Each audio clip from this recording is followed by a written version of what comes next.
like the way he says me in the song. See? So, just a little heads up. I wanted to make sure you start the day right. Don't forget, today is your opportunity. You never want to miss an opportunity like this because you're going to have to wait a year before you get another opportunity to do something this fun and creative. It's going to be really, really good, though. I do believe that today is the day that they decide whether or not the Onion can take over InfoWars. That they go to I guess a judge is, because, Alex Jones InfoWars, he went into bankruptcy after he lost the Sandy Hook case. And then that was like a couple years ago. And right away, the Onion was like, yeah, we're going to scoop up this InfoWars. And then he was like, no, you can't. Don't do it. You can't do it. And so they didn't let him do it at first. And then I guess over the last couple weeks, the Onion, the satirical newspaper, who people post as if it's real articles, the Onion, it really is. By the way, they still got it. I mean, it's still hilarious, the Onion. And this is actually a hilarious move just to do it. I mean, it's a huge amount of money that I doubt will ever be recouped. I don't know, other than unless you're just putting it all into promotional budget, it's funny that this is all happening. I can't imagine over the long term that this is going to be a huge financial windfall, but it is a hilarious thing to do. I'd be furious if Not Sam went out of business and then somebody bought the IP so they can make a parody of me. I'd be beside myself. Great idea. After years of building the brand. That's what I'm saying. I'd be beside myself. And it is a great idea, but I don't plan on doing anything that would cause people to bring me to court and then I'll have to go bankrupt. So I think that's how I'm going to avoid it. I'm not going to take any tragedies and say that they were frauds. I won't. That's my plan. So hopefully it works. Probably smart. Yeah, I think so. I think that's smart for a variety of reasons. Not the least of which is to, hold on to my IP. But I guess they came up with a new thing where I don't know. I mean, the figures are kind of incredible on it. I think it's 81,000 or maybe million, $81,000 a month for a long, a year or two to lease the IP, and then they would have the option to buy it. There's this. Oh, like a car. Yeah. With the option to buy. That's what they're going with. Lease with option to purchase. Yeah, but I mean, it's like that kind of money. I think it's $81,000 a month. Which, I mean, for that kind of money, you can get an apartment in New York City, a 2-bedroom. It'd be a 6-month licensing deal. Right, for $81 a month, right? With a right to renew as the court-appointed receiver works to eventually sell the assets. Right. Blah, blah, blah. Yeah, the Onion would pay $81,000 a month to cover the rent for the building, housing, InfoWars' studios, utilities, and other costs. I don't even know how a parody of InfoWars over the course of 6 months makes $81,000 a month. I mean, after the first week, it kind of loses its funny. Yeah, I could see it making 81 in the first month. Sure. I could see them recouping their first 81. They might even hit 6 figs, But 81,000 a month for 6 months. Carry the 4. Let's call it $600,000. I'm just, it's one thing to get everybody all in a panic and then sell them supplements. That's one. You could probably make $81,000 if that's what you were doing, but then you wouldn't be a parody. You'd just be InfoWars. You know what I mean? There was a whole business behind it. When it's a parody, you don't really have people basing their entire lives around it and willing to give you whatever they got in their pockets. So, but maybe the Onion has a budget where they go, well, we have $81,000 in our budget, our promotional budget. And they go, this is great promotion. And it is. I don't recall a time when more articles were coming out about what the Onion is doing. It's got its audience. It's not failing by any stretch, but in terms of going, hey, this is a big thing happening. And a lot of that is because the plan is to, I guess, Tim Heidecker from Tim and Eric is a big Onion guy at the Onion, He really wants to go to Haunted House. I mean, he really wants to. I thought he was a doctor, which is maybe where he's getting the 81K from.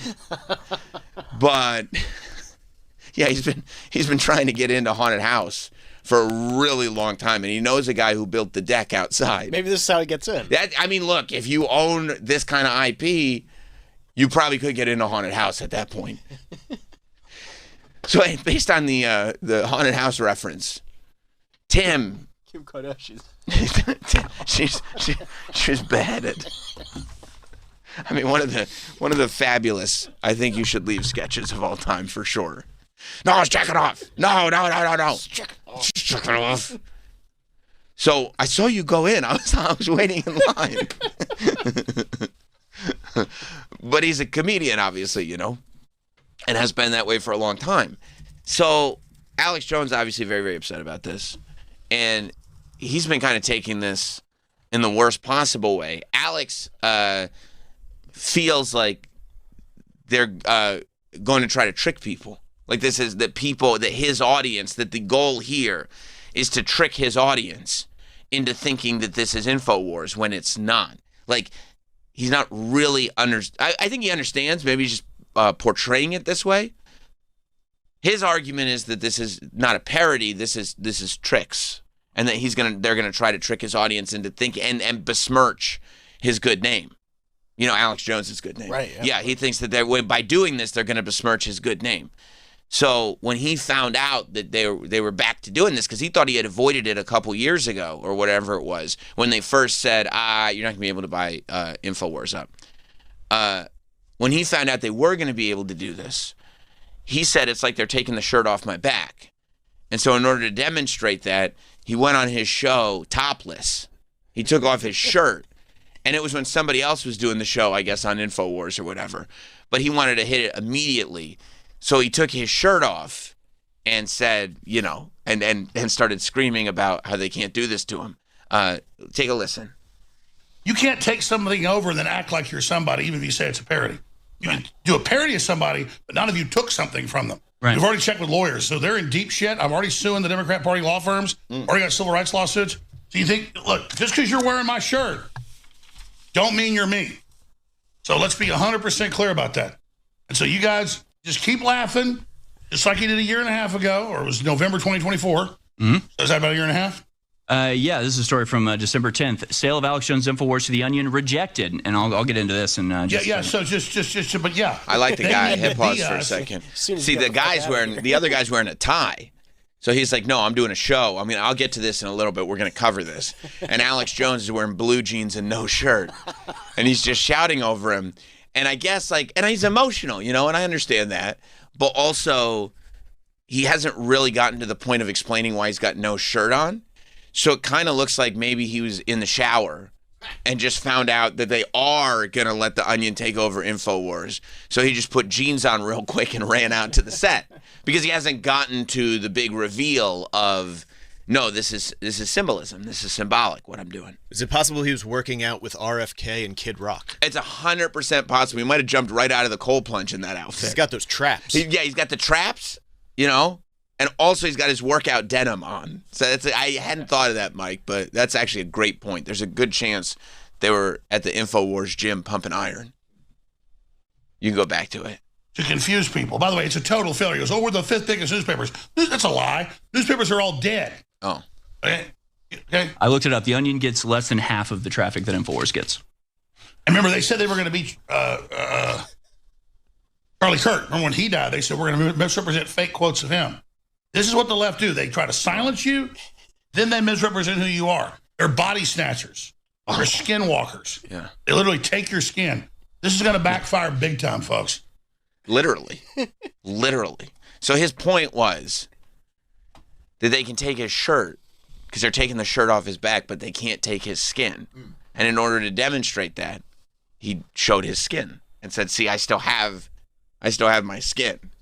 I think we need to get into a conversation about the difference between literally and figuratively, because I don't think there's been any threats of actually sort of consuming or taking over the physical body. You know what I mean? Like, I don't think that they're trying to skin Alex Jones and put his skin over their skin. I think it's more just a funny scenario where the IPs become available and they can make a parody using that. I think that's where it's at. Well, Alex Jones doesn't like it, and so he's coming out and he's got no shirt on, and he's saying he doesn't like this. And then Tim Heidecker is responding by doing Alex Jones impressions, and guess what? Doesn't make Alex feel better at all. You know what I mean? It makes him feel worse. See, listen, look at what Tim put out. Breaking news for you. It's looking very likely that global tetrahedron will seize control of InfoWars in the coming days. The folks at Global Tetrahedron have asked me to step in as to run the show over there and become a big part of the future. So we're exploring. Sorry.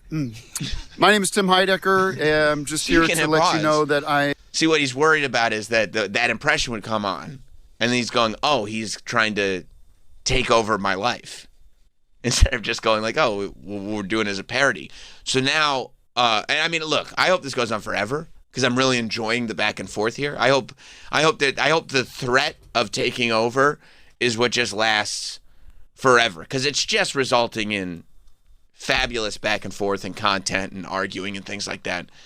Because what Alex Jones has been doing now is somebody he never saw Tim and Eric. Okay, good. I was hoping you saw that. Yeah. He never saw Tim and Eric. Tim and Eric was on, I mean, the arc of InfoWars covering 2000's Adult Swim is an arc that I don't think anybody ever saw coming, especially in 2026. I mean, it literally is like Tim and Eric, I remember, it's like the first decade of the 2000s, right? Isn't it like... Yeah, it feels like it. 05, 06, like around then, when they really like, and over the show, it was an absurdist, insane, like really it's a fever trip, comfortably weird fever trip of a show.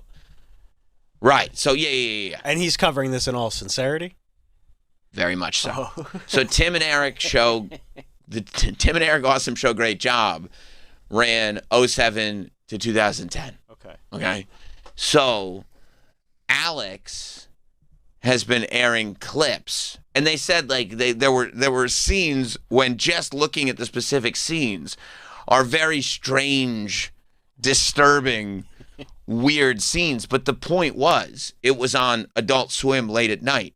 The idea was you'd be a college kid, you'd be stoned out of your mind, and then you'd turn on the TV and the most insane thing you'd ever see would be on TV. This is where Dr. Steve Brule came from. This is where, and you can't, with a sober mind in the light of day, you can't make sense of any of it or even justify any of it. Yeah, like I can completely understand when somebody says like, I don't get. Of course, because it's not the middle of the night and you're not 22 and you're not stoned out of your mind. You have to, all those things have to come into connection. But as it turns out, 05 to 2010, there were a lot of people that were up late at night stoned out of their minds. This thing got very, very successful. They made movies out of it. It was a whole thing.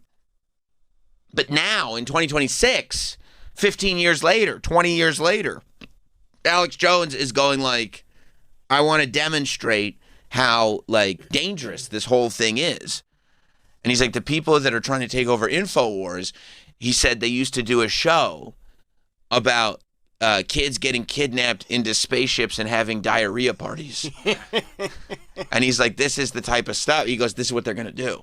They're conditioned. And I think, wait, what was the last thing you said? The kids getting kidnapped into spaceships. And it was like, already, that's weird enough that you're like, wait, what? And then he added in the end, it was diarrhea parties too. Because some of the humor was scatological, on Tim and Eric. But it's so unserious, as the kids might say these days, that now you're watching Alex like lose his mind so much that he's acting as if Tim and Eric is a documentary. Oh yeah, he said they produced pro-pedophile, yes, child torture and murder shows for Adult Swim. Child torture murder shows. Which is like saying Dave Chappelle was an advocate for R. Kelly peeing and pooping on people because look at this music video that he made of R. Kelly peeing and pooping on people. This is what he wanted to do. This is what he was trying to get us to do. And so now we've gone all the way down the rabbit hole where Alex Jones is going, hey, this is what Tim and Eric are doing. And by the way, like, I don't think Tim and Eric they don't do anything. They haven't done anything together in forever. No, Tim does his own. He does office hours on. And he does On Cinema. Yeah. Yeah. He makes fun of Bill Maher a lot, I think. Yeah. He likes making fun of Bill Maher. But, like, it's such a bizarre turn of events. And I guess it's also sort of, you know, it's a microcosm of what the internet has become.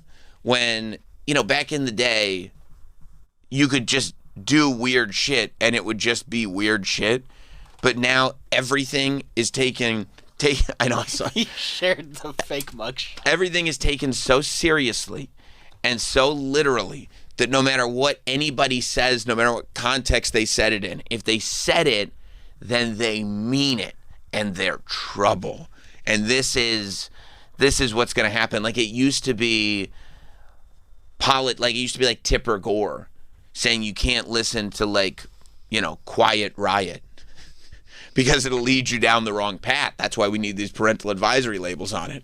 And now it's like... There was never a cooler sticker, by the way. Parental advisory? Yeah. Can you imagine for a period of time buying an album that didn't have a parental advisory? Yeah. Like, you would think that there was a mistake. You'd go like, this must be the edited version if there's no parental advisory sticker on it. There was albums that didn't curse on it. They just put the sticker on it. You had to put the sticker on it because nobody's buying it if there's no sticker on it. If you were really cool, you had a T-shirt, and the T-shirt was just the sticker. That was because it's like you too. Yeah, see? Explicit content, because you might walk around cursing. You know what I mean? Just give everybody the warning about yourself. Yeah, there was no... It's so funny. Talk about your all-time backfires. Like, it became first of all, the logo looks cool. The parental advisory awesome. logo Grabs your attention. Yes, it looks awesome. And it really did get to the point where if that wasn't plastered on everything you were buying, you weren't buying it. No way. No. Because that wasn't cool. It wasn't cool. But so now the warnings are coming from, like, you know, this one's warning you about that one, which is warning you about that one. Everything is a panic. You know?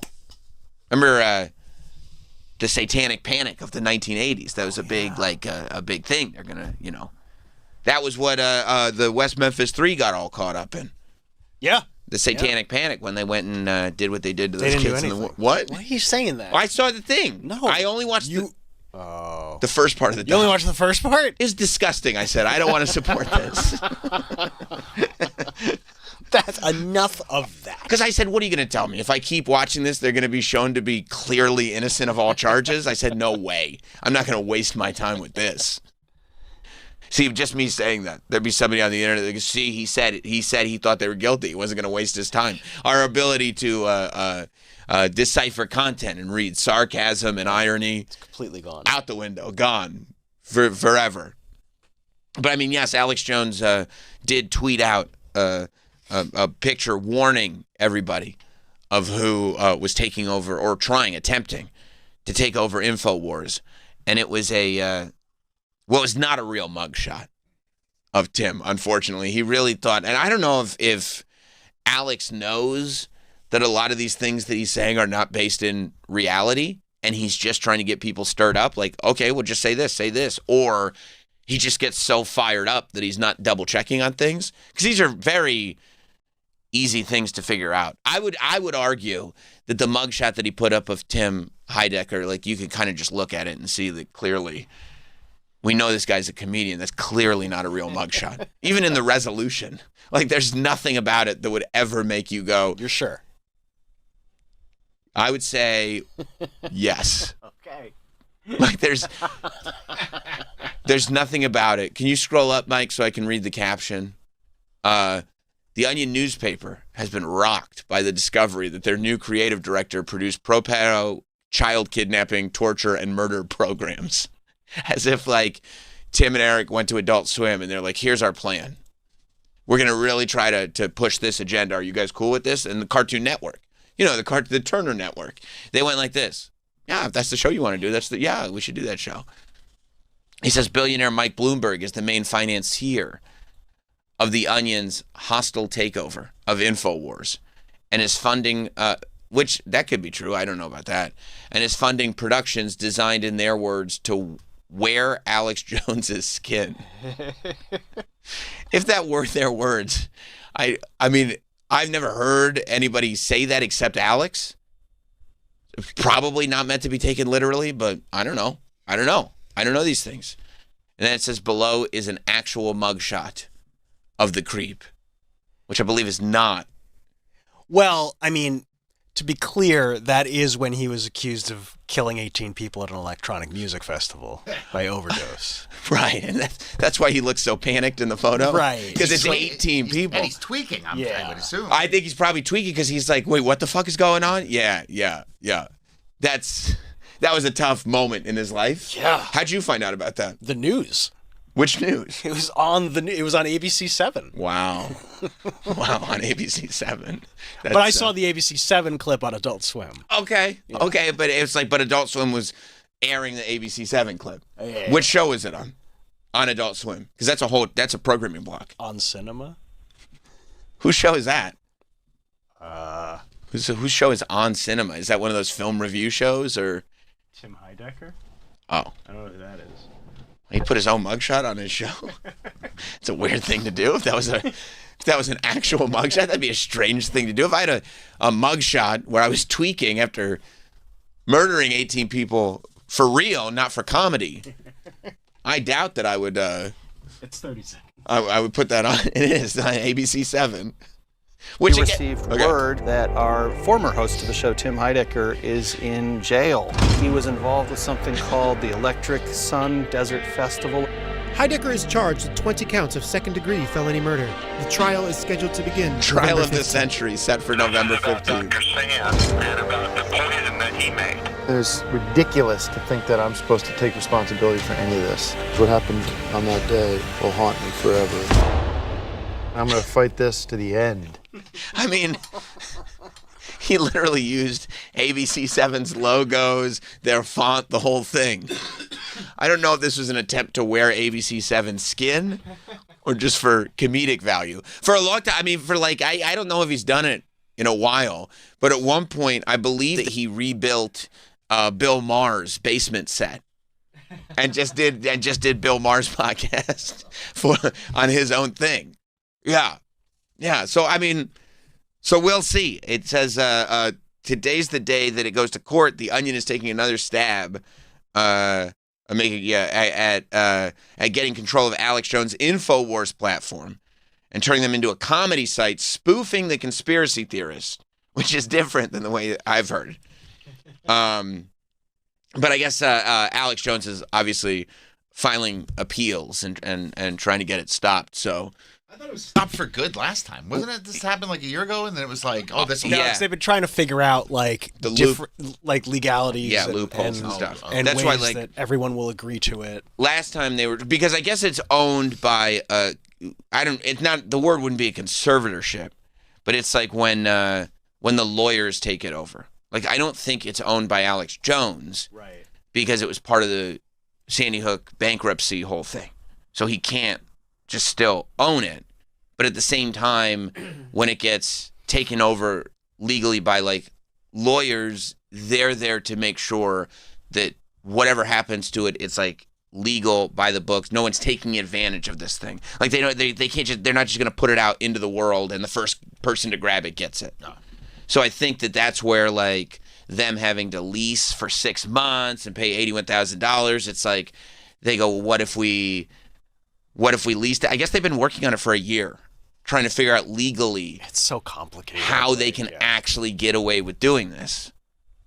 You know, because again, like, parody law is parody. I mean, parody law is one of the most incredible things ever. There was it's such a wide. Al Yankovic, he made a whole career out of it, you know? But they also have to figure out, like, you know, because the sale is supposed to benefit the Sandy Hook family. So Right. how does this sale benefit them? How are they going to pay Sandy Hook families? So Yes.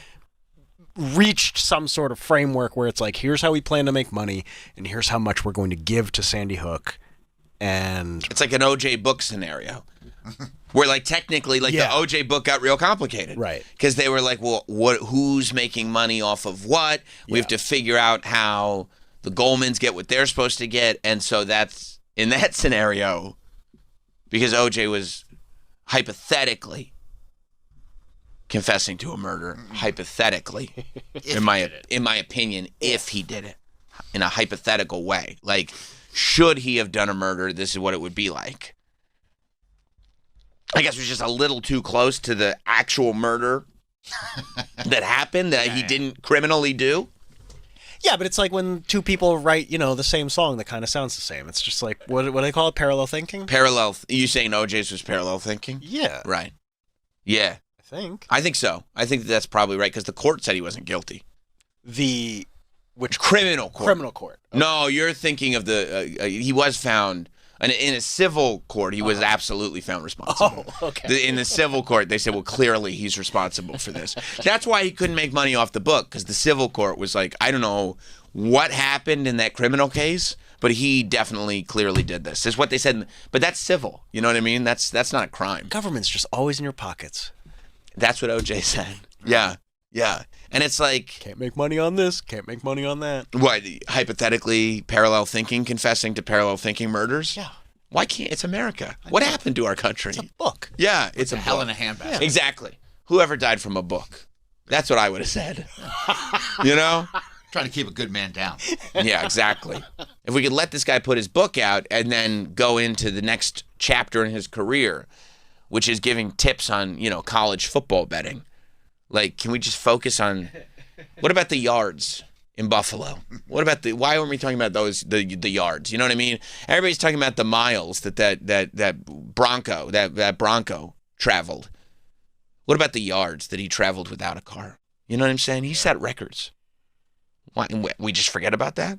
Why? Because he's responsible for a double homicide in a, by the way, civil case? Come on. Who's not responsible for something in a civil case? Exactly. Right? Who among us yet he without sin cast the first stones? Isn't that right? That's a great point. Isn't that right? That's how I feel about the Jews. Yeah. I think you got to get it out there. That's what they meant when they put that in the Bible, right? I think so. I probably have to go back and read it again, but it's going to take you a while to find the passage. I mean, they cram so many passages into that thing. You're just, even the most scholarly of Bible readers, just flipping pages trying to get through. Where was it? We'll find it. We'll get there. I did see yesterday that, we were literally just talking about how it used to be much easier to steal from your job, back in the day. Hypothetically. If I did it type of scenario. Yeah, OJ. Right. In an OJ, if I did it type of scenario. Like, he's kind of like an overarching theme of the whole show. Yeah, not today. I mean, the brand. Yeah. Like, Troy. Yeah. If you did it, you would have robbed some of these fast food and retail stores blind. If take him to the cleaners, if I would have done it. If you would have done it, you would have taken him to the cleaners. Travis, if you did it, that drive-through window, wouldn't have seen you coming. If. Whew. Not a chance. No. If you did it, we all would have been living high off the hog for a while. It would have been a great summer. If. Wouldn't even need to cash a paycheck sometimes. Remember did Judith Regan do that interview with OJ? Oh, when OJ kept slipping out of hypotheticals. Yeah. He's like, and then I did this. She goes, and then you would have done that? And he goes, yeah, exactly. We can't air this. Yeah. Well, apparently, like, the spirit of this is not over because a Chick-fil-A, this is a former Chick-fil-A, this is a fascinating story. A former Chick-fil-A employee stole $80,000 cash through a mac and cheese scheme. I mean, this dude was working at the Chick-fil-A, right? Closed on a Sunday. And eventually, unfortunately, he lost his job. I don't know why. I guess he wasn't performing adequately. Maybe AI. It could have been AI, or maybe he just didn't smile enough. I don't know for sure. Could have been, in this day and age. But you have to be very polite at the Chick-fil-A. Oh, yeah. Have a great day. Like, that's part of it. Part of it, you go to the Chick-fil-A, you go for the nugs, you go for all those sauces, you go for the ice.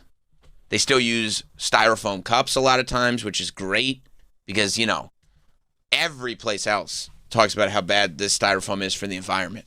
But Chick-fil-A goes, no, it's fine. I don't care. And it feels better, you know what I mean? To be like, it must be fine if Chick-fil-A is doing it. Fries did go down in quality a little bit. They did because they started using that different, cheaper oil. Not good. Not good at all. But the milkshakes are good. Have you experienced them? Of course. You have? Yeah. Would you get one as a beverage? As a side. So a nice soda and a milkshake. Of course. Yeah, I get that. And now they're doing that thing, or you see they put your phones in the box. Do you see that thing? I didn't see that. Tell me about it. So now you What go is it? Does Dave Chappelle perform? Everybody goes in with yonder bags. So when you go to Chick-fil-A now, they give you a box and you put your phone in it. Right. A family, you know, and then you close the box, and then when you're done, you take the box up to the thing and they give you free ice cream. So that's saying so now families are like, they encourage family talking at the dinner table. We'll give you ice cream if you communicate with your family. Correct. Are they putting in like kids' iPads? Oh. That's what they need to put in. That's the workaround, The right? iPad kids. Better be a big box. Yeah, leave those iPads in the car. Yeah. You know? A lot of families now, they play iPad roulette. They see how long can we go. The iPad's in the bag. They try to make it through a whole dinner without whipping out the iPads. But then, like, even, and I'd be interested, Danielle, even the most astringent of you, principled. You know, you're a principled person. Yeah, oh yeah. But if you're at a dinner, these kids, they don't know how to act anymore. Because it's like you shove you shove an iPad or they scream. That's how the kids are now. So, right? So they're screaming their heads off. You put an iPad, it's quiet, you know? Take the iPad away, screaming starts again. And you don't know what to do. As these parents, it's like, why? These are the two options. Give them a crayon and a coloring book. You would have loved the Robert's trip to the diner the other day. There you go. No, we don't. What do we think of playing cards? Love playing. I have them in my bag every day. So you think if we indulge the children in a nice game of Go Fish while they're waiting for their entree? Amazing. Yes. Okay. But if you're at, let's say, you know, you're at a nice dinner and like there's, you know, one couple brought their kids and they're screaming, would you then go, okay, I'm fine if they get the iPad, it's going to make my night a little bit easier? No. Good for Don't take them to the dinner then if they can't handle it. 'cause children you didn't raise shouldn't them be right. at a nice dinner. Right. Well, I mean, they should be if they could, If but they if can that's not behave. happening anymore, then that's not happening Kids anymore. can't behave these days. You should, well, parents can't raise kids these days. That's a good point. You know what I'm saying? Where are those kids supposed to learn how to behave? Mom and dad. Right. Starts at the top. Right. What I do, I'll bring them, if they start misbehaving, this is what you do. If they start misbehaving, I leave the iPads at home. And I say, oh, you know, whichever kid has to go to the bathroom, you shake them. You know what I mean? You just shake them. And he say, well, because then they'll stop. And they'll go. If they have to go to the bathroom? No, if they're screaming. You pretend they have to go to the bathroom and then away from it. Because if people see you shaking them, yeah. I thought you meant when they have to go to the bathroom, no, you start shaking them. I'm like, that seems... No, but when they do have to go to the bathroom, the first thing you go is, no, you don't.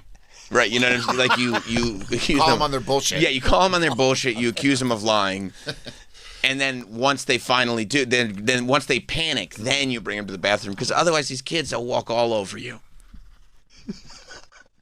No, but I kind of. What about on an airplane?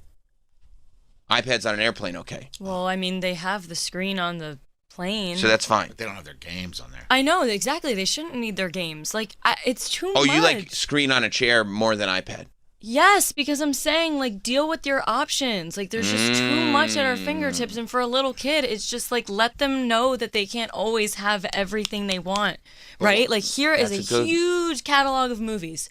Pick one. Right. There's literally 150 movies. And there's kids' movies. Like, they're like, but I want infinity movies. Yeah. I want every movie that's ever existed. you get that every single day at home. So Right. we're on a trip now. Like, Experience it would be this. something more fun. I see. But me being on the plane, why do I have to make that my problem? Yeah, that's a good point, Trey. Well, I think Danielle's coming at going it on a from a trip. societal level. You raise your. I don't. How you raise your kids is your problem. Right. But I paid a lot of money for this flight. I want those kids to shut the fuck up. How do you get them to do that? Give them the iPad. You do. You say, I'll give them my iPad. No, don't go in that folder. No. Click that one. Crush up a little melatonin, put it in their juice. They'll be out in a couple minutes. No, that's a good call. Well, and I also think it just depends on, how you raise your kid. Because if you're kind of raising your kid in the way of, like, they don't get everything they want, they're not going to throw a tantrum on a plane if they still have all those movies. You know what I mean? Like, if out of nowhere you give them the iPad every single day, and then on the plane they're like, where's my iPad? Then they expect it. That's and right. Of course they're going to freak out. But if you kind of, like, set that vibe of, like, you get what what you you're get, saying, you don't though, get is upset. like people should parent their children well. They don't do Yeah. that. That's of what course. you're saying. Of course, that's what I'm saying. I'm Yeah. going based off of, a parenting that, I don't know, I guess I had. Like, I know it's not that The simple. one should I know it's have. not. No, it is. I mean, it is. I do think people jump in without getting the understanding the responsibility of what they're doing, and then the iPad. I think it's more emblematic of lazy parents than it is. It's a short-term fix, That's but right. I'm realizing the long-term impact, so it's just kind of like... It's attacking symptoms instead of what's actually happening. Symptoms are easier. I'd imagine part of it is also that the parents are also screen addicted. No one knows how to be bored anymore. So That's it's true. just like, oh yeah, of course, the kid has I have my screen, the kid has their screen. Sometimes it's like we're all screens. Sometimes it's like, well, if I get the kid on the iPad, he won't tell me to get off my phone. Yes, exactly. It's Right. not like these parents are going to be like, hey, let's do this game of blah, blah, blah. Like, Mm-hmm. the parent just wants to do their own thing. Right, That's right. exactly right. I'm trying to doom scroll here, and this kid keeps asking for my attention. If I give him an iPad that he can doom scroll on, then he won't stop my doom scrolling. Mm-hmm. And then we can all just live in a deeply paranoid, fried state where we don't understand why we feel the things that we feel. And this child is sometimes a burden.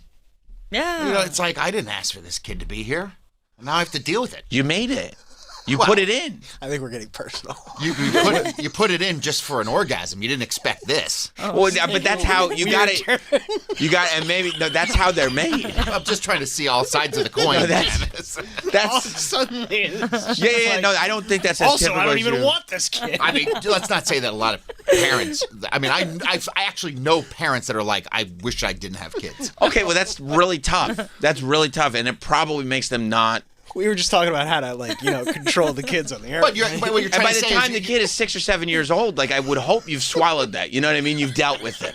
This is the position that we're in, and if you haven't dealt with that, maybe when the kid, maybe in that first 6 months, maybe you're going into like elementary school. No, it's not. I mean, it only gets harder, too. It does If you don't get- really of course like it your does. Kid, I mean, once they're 13, then you're screwed. Right, because then they don't like you. But Yeah. 13, you're in the home stretch. Like, you're almost out of here. That's not. Again, so we need to get you more familiar with how numbers work. Well, you're out at 18. 18's No, you're closer not, than though. zero. You're just But you're not. not- you You're don't- out. You would just say, like, once the child 13, you're in the homes. Once the child has 13, you're 13 years in. right, I got to hold my breath for another 5 and we're good to go. Good to go. Because You're when out. that child turns 18, I'm changing the locks. Like, Would be- nothing right. changes when you turn 18. For me. Like, that didn't do anything. No, of course it didn't. That was just scratching the surface. Yeah, of course it was because you're still trying to figure shit out. You know what I mean? Yeah. I mean, transferring over to adulthood is not something that would just happen due to time passing. Yeah. Oh, tomorrow I'll be ready for the whole world at my fingertips. Yeah, I didn't think when my daughter turned 13, I didn't look at my wife and I was like, well, 5. let's wrap this up. 5 more years. She's basically done. Home stretch. Because now they still need to deal with your problems, but they're adult problems. Right. And if you have put the burden on your child that you are kind of annoyed that they exist, at 13 they're probably really picking up on that. Oh, yeah, I did. I mean, go ahead.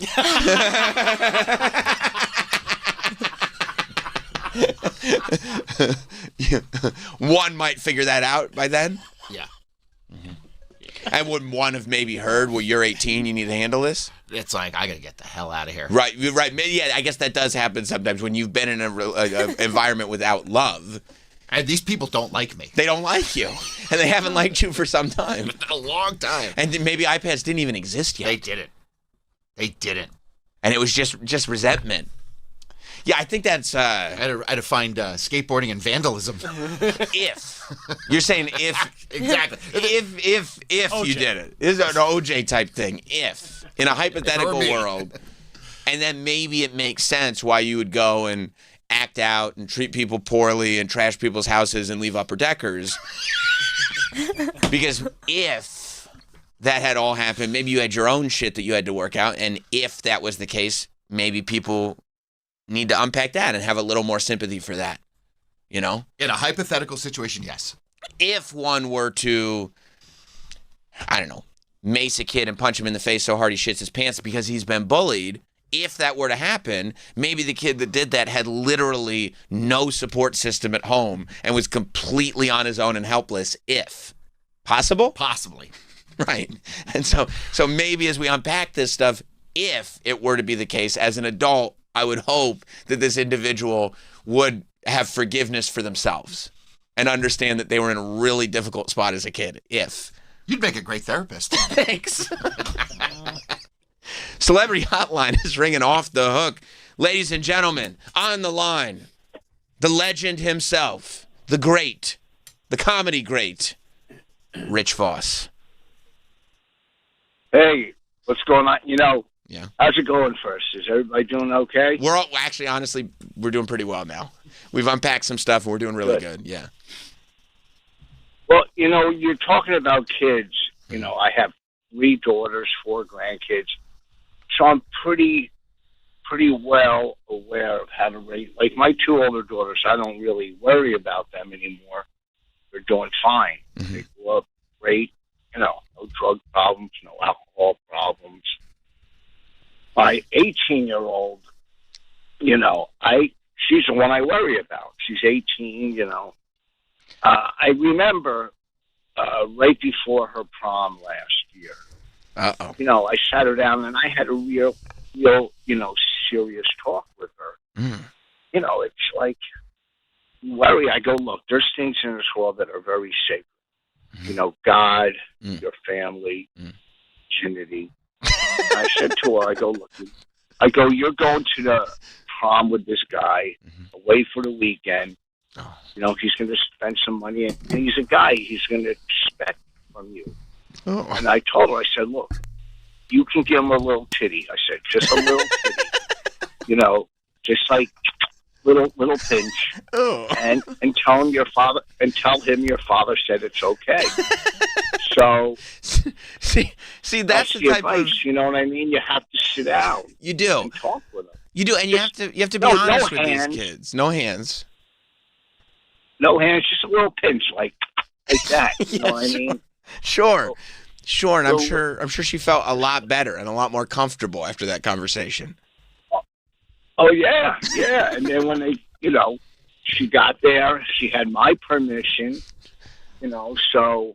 Because here's the thing, Rich. If you say do nothing, then they're not going to follow your instruction. They're going to go balls to the wall. But if you say a little titty, maybe that's where it'll end. Not, look, just pop that real quick, then sure. Whatever. Sure. Do what you got to do, but just. You're a good dad. And then the guy has something to look forward to down the line. I love that. What I'm saying? I love that. Like when you get your Christmas present on like the 20th of December, but you don't open it. You leave it under the tree knowing that that's for Christmas. That's something to look forward to. Something to look forward to in life. If you get it all now, what do you have to look forward to? That's a great point. That's a great point. I'm still looking forward to like an hour special, and I've been in the business 43 years. But it's good. It keeps you hungry. Something to look for. That's right. That's right. It keeps you hungry. Yeah. It keeps you spry. And listen, create. You can keep creating as long as you're able. No one can take your creativity away. Especially if you didn't have any to begin with. Yeah, true. And let me tell you, she went to her prom, got pregnant. Okay. And everything worked out. And you got a beautiful grandchild. That's beautiful. That's really nice. No, that's for my older daughter. Oh. Yeah, I got. No, the one I gave her the advice. anyhow, everything's great. I'm headed to Austin in about an hour, 2 hours. To the to the best club in the country at the Mothership. That's fun. And, I'm editing my 8th album. Maybe I can get that one on Comedy Greats. Who knows? Are we going to be running it? Are we going to be running the 8th album on Sirius? I hope so. I mean, Sirius is good to me, so I don't know why they would stop. That's great. You know. And you're at the Mothership all weekend? Family. Yeah, you are. And you're at the Mothership all weekend? Friday, Saturday, Sunday, and then I come home and go to San Diego. Then I come home and go to Kansas. It's nonstop. This life. You got to keep on top of things. You know what I'm saying? I do know. Got to pay for your new hearing aids. Did you get new hearing aids, Rich? Yes, I did. That's good. You know what? Mm-hmm. I grew up my whole life. Right. As a kid, my dad was nowhere to be found. Oh. So my uncle would come over and try to, scold us. And, we'd be in bed and he'd walk in and go, I go, don't touch me. You're not my father. Okay. See, good for you to stand up for yourself. Yeah. And he had these big, back then, 50 years ago, these big, goofy hearing aids. And I always saw his dumb hearing aids. Yeah. I'll never get them. But I got smaller ones. That's good. See. That's good. A lot of people, what do they call them? Cochlear implants? A lot of people get the cochlear implants. Yeah, and those people are called Norton. Okay. I myself don't really need them.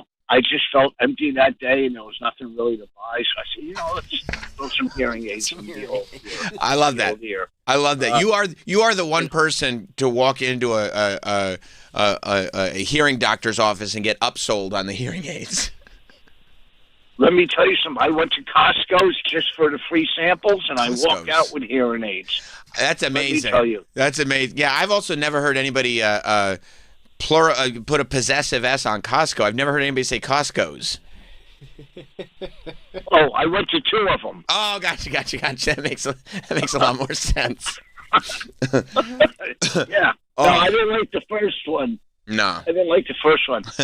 You ever see when they're giving out those free samples, the family with the 7 kids sitting there, the 4 of them are just little fat and don't know what they are. Yeah. Whatever. And that's right. Sitting there going, look how gross these people are. And that's what you do? Can you please move the line a little quicker so I can get mine? Yeah. Yeah, no, I get it. Yeah. I don't think it seems a little judgmental, but I do I get it. I don't like the overweight people taking all the free samples either. Yeah, and the thing is I'm not standing online because I need it. I'm doing it to test the food to see if I'm going to buy it. Oh, you use the free samples for their purpose. You go, look, I'm considering this purchase. I'd like a sample to see if it is something that I'd enjoy. That's exactly what I do. That's great. I'm not there to feed myself and feed my little, my little kid Juan or whatever. I'm there to test the food. Okay, yet I've never bought anything that I sampled, but I'm still there. I did sample some food and bought hearing aids. So there you go. And there you have it. They're probably a lot more expensive. Well, Rich, it's always a pleasure hearing from you. Well, we're wrapping up. Yes, and then let that advice for your kids be good advice. That sounds like good advice. All kids need in life. All kids, and this is it. Yeah. Become good kids, good adults. Right. It's attention, affection. I love that. And a little titty on prom. On prom. Just a little squeeze, that's all. Just to let them know you're there. Okay. Have a lovely day. Thank you, Rich. I'm going to play lottery. Goodbye. Goodbye. I hope you got this one's going to be your day. Rich at the Comedy Mothership in Austin. Super Agent Tony Burton chimes in that he says tell Voss to call my office so that we can do a book deal on parenting advice. But I think that might be a gag because we all know Grace is holding Tony's calls right now. Yeah. Yeah. Why would he call the office? He'll Just never gonna be get through. Busy signal. Yeah, he'll never get through. That's not happening. But yeah, so you wish you had Troy, a parent, a little more like rich to help guide you through this life. Sounds like a joy to be here. Yeah, yeah, for sure. God, I can't believe his daughter's 18. That's crazy. I know, but then like it makes sense because Riley's 16 and That's how time works, right? I Like know. it's like, yeah. It's a crazy, crazy thing. I love Rich. Yeah, I do too. So Chick-fil-A, I didn't hear about this, is right. offering free ice cream if families ditch their phones at the table in a push to unplug. This is in Maryland. Is that good if you just dine for one? Honestly, it might be. Oh, yeah, I would. It should be. Like, can I just It's put very my phone? tempting to go on your phone when you're sitting there alone at a restaurant. So I would argue it should be, if you're a rational human being, it should be more tempting to get on your phone when you're dining alone. If it's more tempting to get on your phone when you're with your family, then you might have, that might be one of those, I don't know, we'll just call them Central PA families without putting too fine a point on anything. Is that cool, Troy? Yeah, good thing I'm not from Central PA, so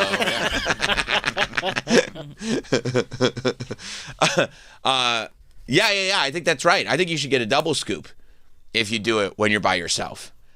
So they said, they posted a photo. Go to where it says they posted a photo on Sunday showing a sign advertising. Look at that. What's that? Oh, it looks almost like, it's just like, so it's kind of an honor system. They're not locking things up, but it's the cell phone challenge. Introducing our Chick-fil-A cell phone coupe challenge. Now, here's the danger of calling it a cell phone coupe.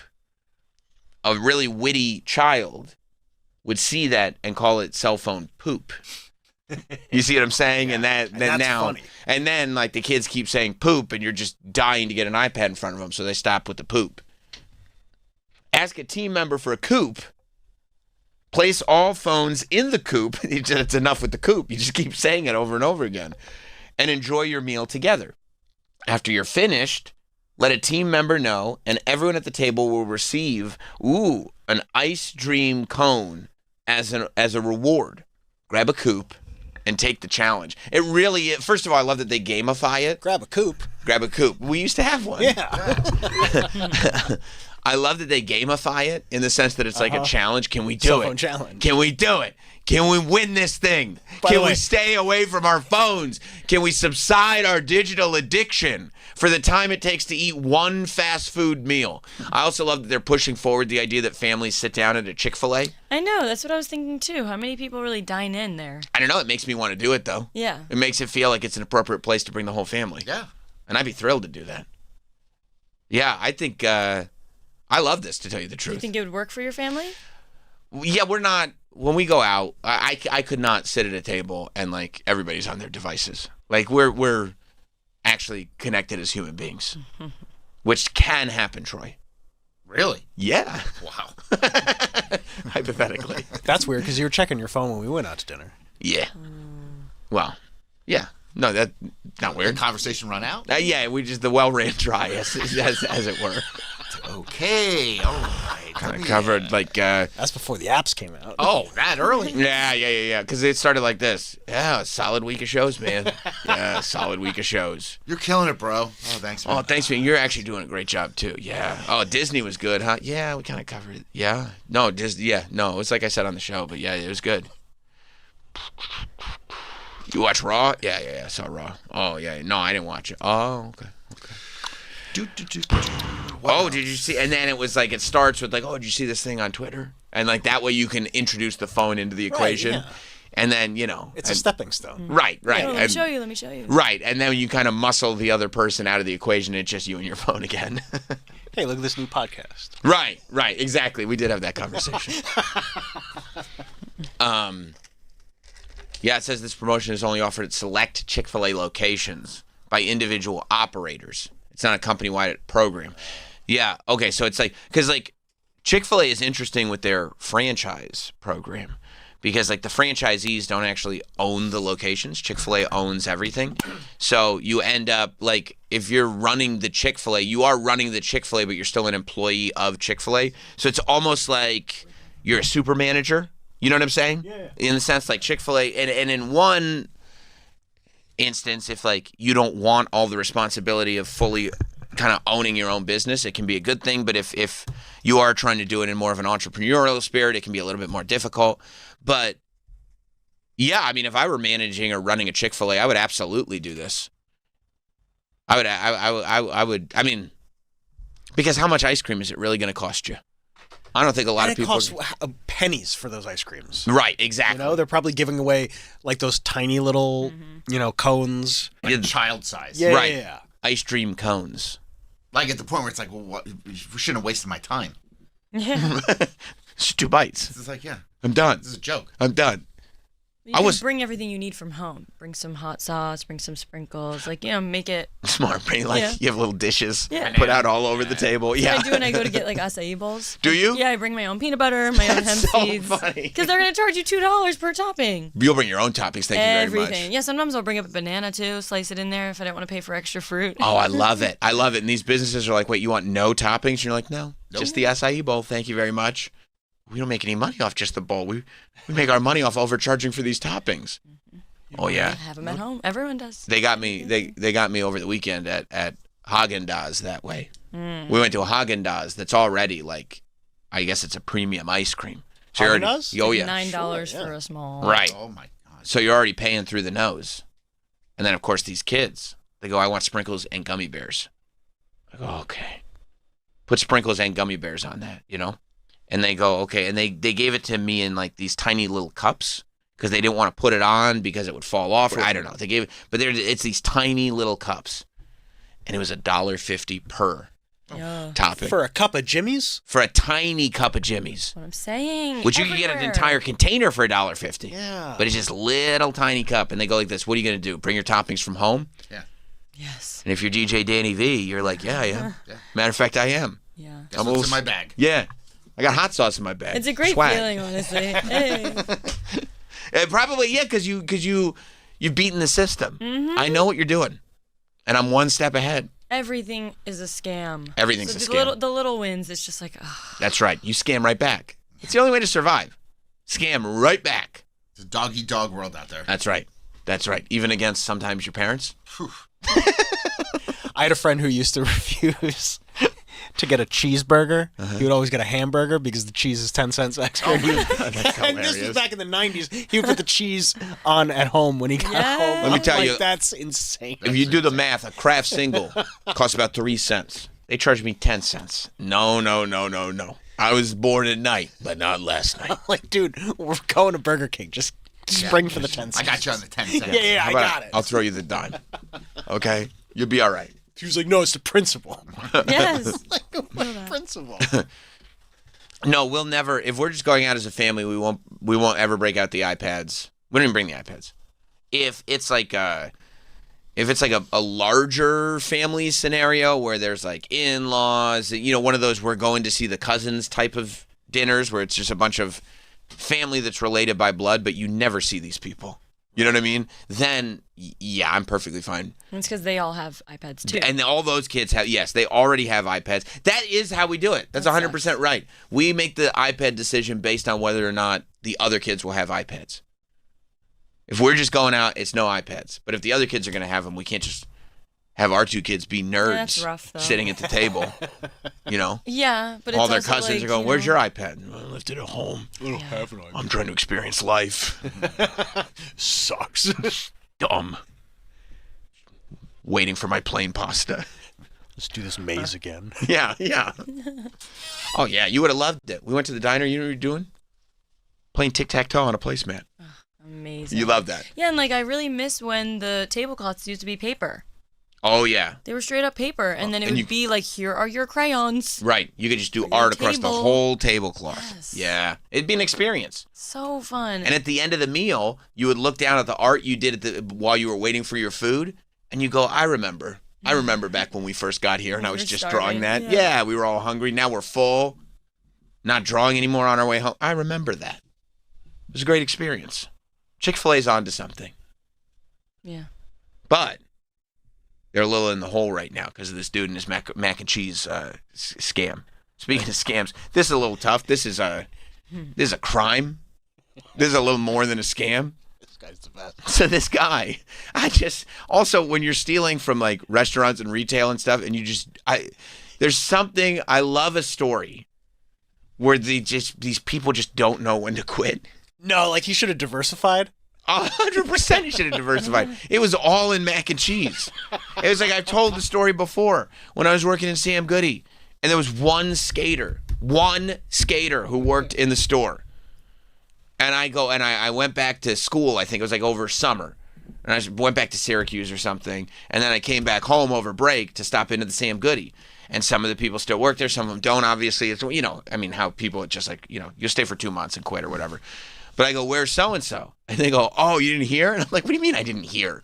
I haven't been in Sam Goody. I don't know what the drama of the office is. And they go, oh, yeah, you got taken out in cuffs. I go, why did you get taken out in cuffs? They go, because we were counting, and like we were short money like every single day. And then we went through the refunds, and these refunds kept getting cashed in while he was on duty, and they were all in skater names. It was like Bucky Lasik. And everybody who's in Tony Hawk Pro Skater. And they were like, it's really obvious who did it. But I'm sure while it was happening, it was like that Dick Tracy montage, Back in Business and Ain't It Grand. You know what I mean? Money was just raining down. Breathless Mahoney was singing. It was great. That's for the people. That's for the real ones. Back in business and ain't it? It's raining money down. You're pretending to be Tony Hawk Pro skaters. It's great. This guy was in the same boat. Bright colors. Oh, yeah. Neon lights going, bing, bing, bing, bing, bing. Yellows and blues and reds. Little Face is having the time of his life. Mumbles can finally speak clearly. Is that on 4K? Better be. Got to get that on disc. Yeah. But this dude went in, right? So this is even more fascinating because apparently, according to the articles, he was a former employee. He wasn't even an active employee at the time. So he had already lost the gig. But I guess he knew how the, computer systems and everything worked.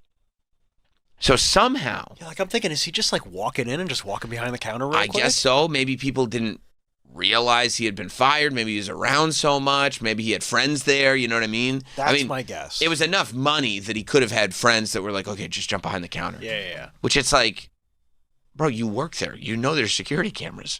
What are you doing? I think so much of this, and it was when we were growing up, and it still is today, so much of it goes down to, well, they aren't checking. Yeah.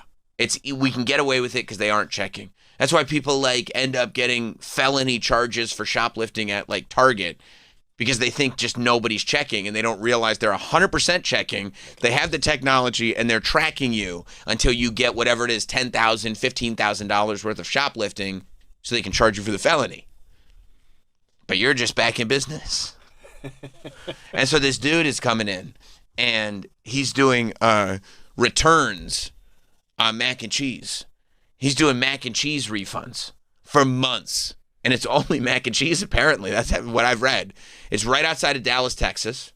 And for months, he was doing fake mac and cheese refunds. Fake mac and cheese refunds. Fake mac and cheese refunds. To the tune. Enter the order. Refund it. There's no to his credit card. To his own credit card. As he's behind the counter. As if he ordered it. He never put the card in, so he never charged it. And then he refunds his credit card a mac and cheese charge. Which is what, $3.19? Yes, if that. But you said he doesn't work there anymore. He does not. So how is he refunding himself? We don't know. He somehow got logged into the system. Oh. Yeah, all those registers are open. Yeah. Just walk in and do it. Oh, he was just walking in. Yeah. That's what I assume. He was walking in, or somebody was allowing him, or maybe it was right before closing. They have pictures of him. And it looks like there's nobody else around. So maybe it was one of those roof man scenarios where he was waiting until they closed and then jumping in. Because he really needed you said, maybe he's got a friend there. Or maybe he's got a friend there that would let him in or whatever. I'm surprised he didn't grab a fountain drink for himself. I would have been all over that. That's how they would have caught me. They'd be like, I don't know, somebody's making all these charges, and also these soda fountains are bone dry. You're running out of Dr. Pepper. Yeah, somebody has just destroyed all of the Dr. Pepper, and we don't know who's doing it. But he somehow got it to the point where he refunded himself 80. Okay, so here it is. It's $5 for a small. Oh, this economy. Oh, that's a lot. $5 for a small, $10 for a large. A $10 mac and cheese? A large better be large. I mean, it better be a bucket for $10. You're right. Yeah. I just can't believe these prices. $5 for a small mac and cheese. I mean, that's like one bite. You could finish that in one bite? The small? Yeah. What if you got a large? You think you'd eat half, or you think?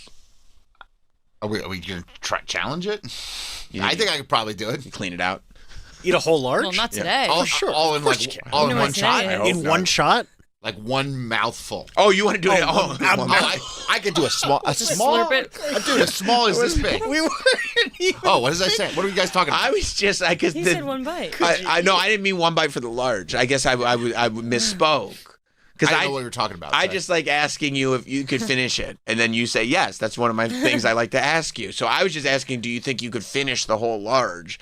And then you would say, yeah, obviously. And when you hesitated, I didn't realize that you thought I was asking, could you do a whole large order of mac and cheese in one single bite? I thought that's what you were saying. I'm but sorry. so you're saying, And he was considering but it. now I thought that was too ridiculous of a question to ask. But now that we're here, yeah. You think there is a world where you could do an entire large mac and cheese in one bite? I mean, a small, like nothing. You could wake me up in the middle of the night and I could do that in my sleep. Just like almost like a shot. Yeah. Yeah. The large. Mm-hmm. It's 0.89 pounds of mac and cheese. It wouldn't even fit. It wouldn't even fit. Want to make a bet? Oh, the large. No. I would try. You would? How does Chick-fil-A open? I think they're open.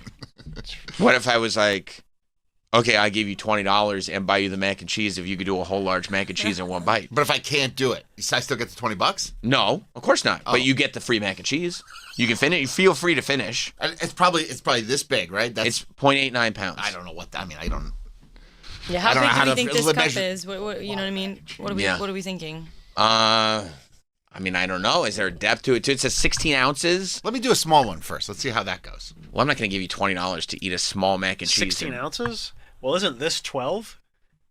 Oh, that's a big mac and cheese. Okay, maybe It's like a large cup. Maybe It's a big mac and cheese. I overshot. Yeah. If that was filled with mac and cheese, that'd be tough to get that on. I would try. Right. I would definitely try. Would it, because almost also like technically one bite, like if you just drank it in one chug. Well, I have to chew This is 16 ounces. That's 16 ounces. Oh, okay. So that's full of mac and cheese. You think you can fit? Like the way I down a Look at your water cup bottle. that's in front of you. There you go. It's If that filled was with filled with mac and cheese. One bite. But see, Everybody knows the rules. they're like elbow macaroni, so there's space in between them. It's not all just. That's 100% right. That's 100% right. It's not as much, like you could fit more volume of liquid in a cup than mac and cheese in a cup. Exactly. Yes. So it may be much easier than we realize. I would try. Want to do it? Sure. Yeah, I think it's a good idea. Could we find out how early we could get a Chick-fil-A mac and cheese? Yeah, they're open right now. Okay, that's great. If we could grab that. On day one of the fast? No, we're just we're getting it down fast is what we're doing. It's not going to matter.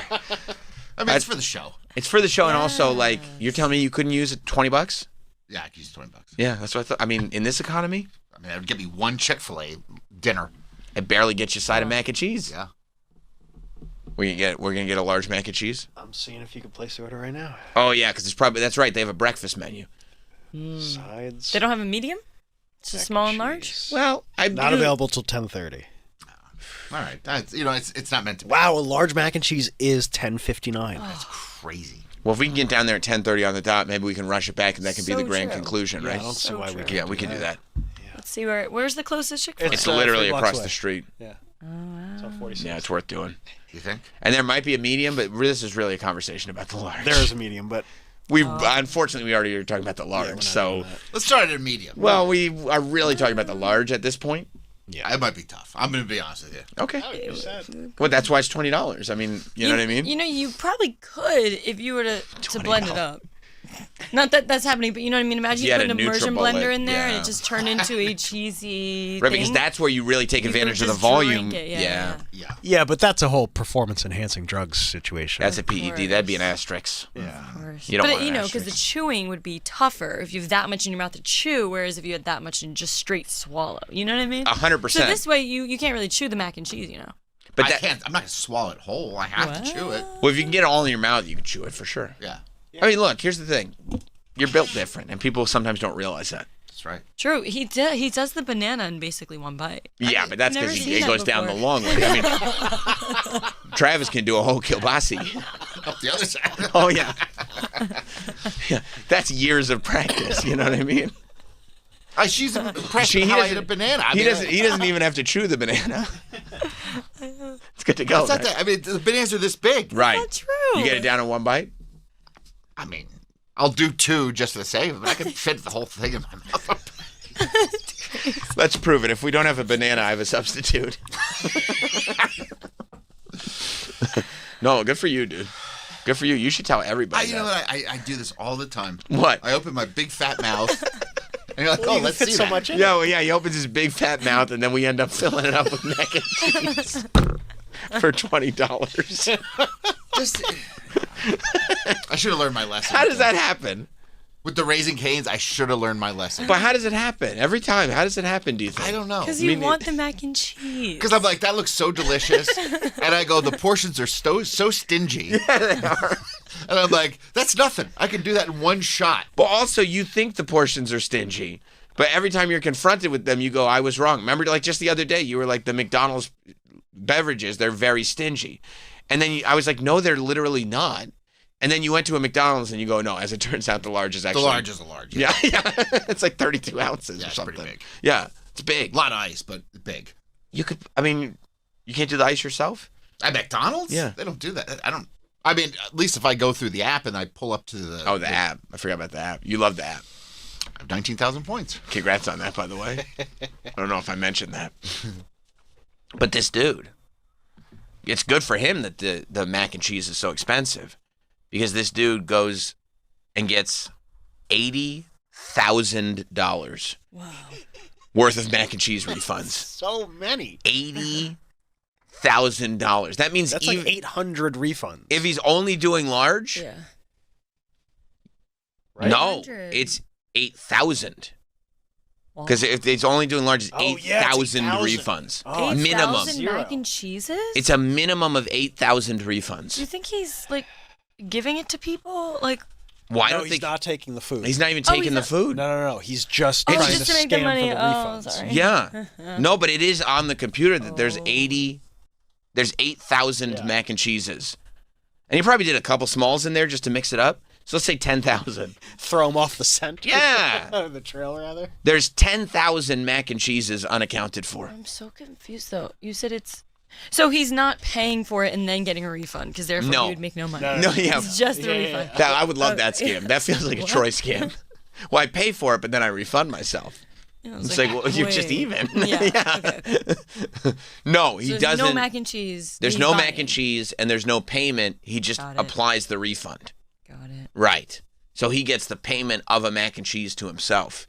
And look, if you're out there stealing $80,000 from Chick-fil-A, I'm going to guess once or twice you have helped yourself to a mac and cheese. You know, while you're there. I'm curious if he has a backstory as a worker there, where now he's getting his revenge because he was XYZ. You know what I mean? Like maybe this is personal. Yes, of course. Unless it's like, you know, like, oh, so yeah, like in like Ocean's 11. When they were like, we specifically want to rob. What was Anthony Garcia? Who ran the casino? Is that his name? The actor? I mean, that is an actor. Right, I think it's him. Yeah, Andy Garcia. Andy Garcia. I knew I was off by a little bit. Yeah, we want to get Andy Garcia's casino because he's a dick. And so we're going to take his casino forever. Wait till you see this little acrobat we got. Right. We're going to be able to do everything. Yeah, maybe his manager was a dick. Or I mean, Chick-fil-A has a lot of enemies. A lot. Oh, you of think enemies. it's politically infused? Maybe, I don't know. I know a lot of people do not eat at Chick-fil-A. Right. You know what I mean? He's like, I don't like what they stand for. I'm going to take them for $80,000. Maybe. It's possible. It's possible. Or he just worked there and he was like, it'd be really easy to do this. Yeah. Like, I know how these computers work. It would be really easy to do this. Yeah, like maybe he was doing it before he got fired. Yeah. You know, so he's like, I can continue to make some money doing it. And maybe that's why when he got fired, he was so confident, going like, well, I've got a backup plan. I'm going to be just fine. I'm going to make more money now than I ever did working for you because my new job is going to be stealing from you.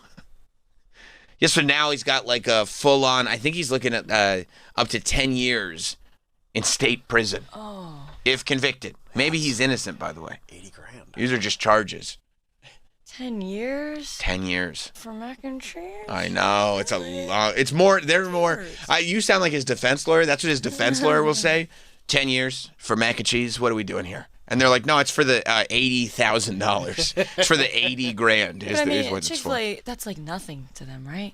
$80,000? So much money. 80,000. I would say You think we should just give it to him? if you got it. Like I think if you get out of the building with it. I mean, it's probably something to the person who manages the Chick-fil-A. I don't know if he's ultimately responsible for that, right? The person who's in charge of the Chick-fil-A, it's a franchise agreement. So it might not all be, because you're right, there is that thing of like when it's the giant corporate body, it becomes a little bit more difficult to have sympathy. Yeah. You know, because they're like $80,000 is like a write-off. But also, that doesn't mean that dude just gets it. yeah. Like if that were the the guy who stole it? Right, yeah. No, I'm not saying he gets to keep it, but I'm saying he doesn't need to go to jail for 10 years. hey. Right. Just right. be like, hey, give us the money back. We're good. Don't do it again. Right. And he's like, well, Don't do it again. he's like, because he would be fucked because it's like, I'm going to guess he didn't like take the 80,000 and invest it. He probably does not have the 80K just sitting in a checking account. Mm-hmm. Well, no, it's hard when you're getting it 10 at a time. Right. I'm going to guess a lot of it is spent. And when he's like, well, I got to repay this $80,000, but the only way I know how to get $80,000 is stealing from y'all. Yeah. So I don't know how I'm going to get this That'd 80K be the right punishment. now. That's right. He doesn't need to go to jail. You can just figure out how to pay them. Right. And then they steal his, and then Tim Heidecker comes and steals his website. He goes crazy. Now it's a Dumb and Dumber situation where it's just a bunch of IOUs. Right. It's IOUs on top of IOUs. Those are just as good as money. It's just as good. You're right. And it would end up costing him more because interest. All right, we'll set up a payment plan. And he's done for life. It's like one of these kids with student loans. It's already hard enough for him to find a job now that he has this on his record anyway. Yeah, I mean, Going to jail retail's for kind of 2 out the years. window. Well, I've got experiences in restaurants. Oh, really? What did you do at Chick-fil-A? Oh, I don't know. What do you mean you don't know? I don't know. Yeah. Well, have you ever stolen? A little, but not a lot. How much? $80,000 worth of macaroni and cheese.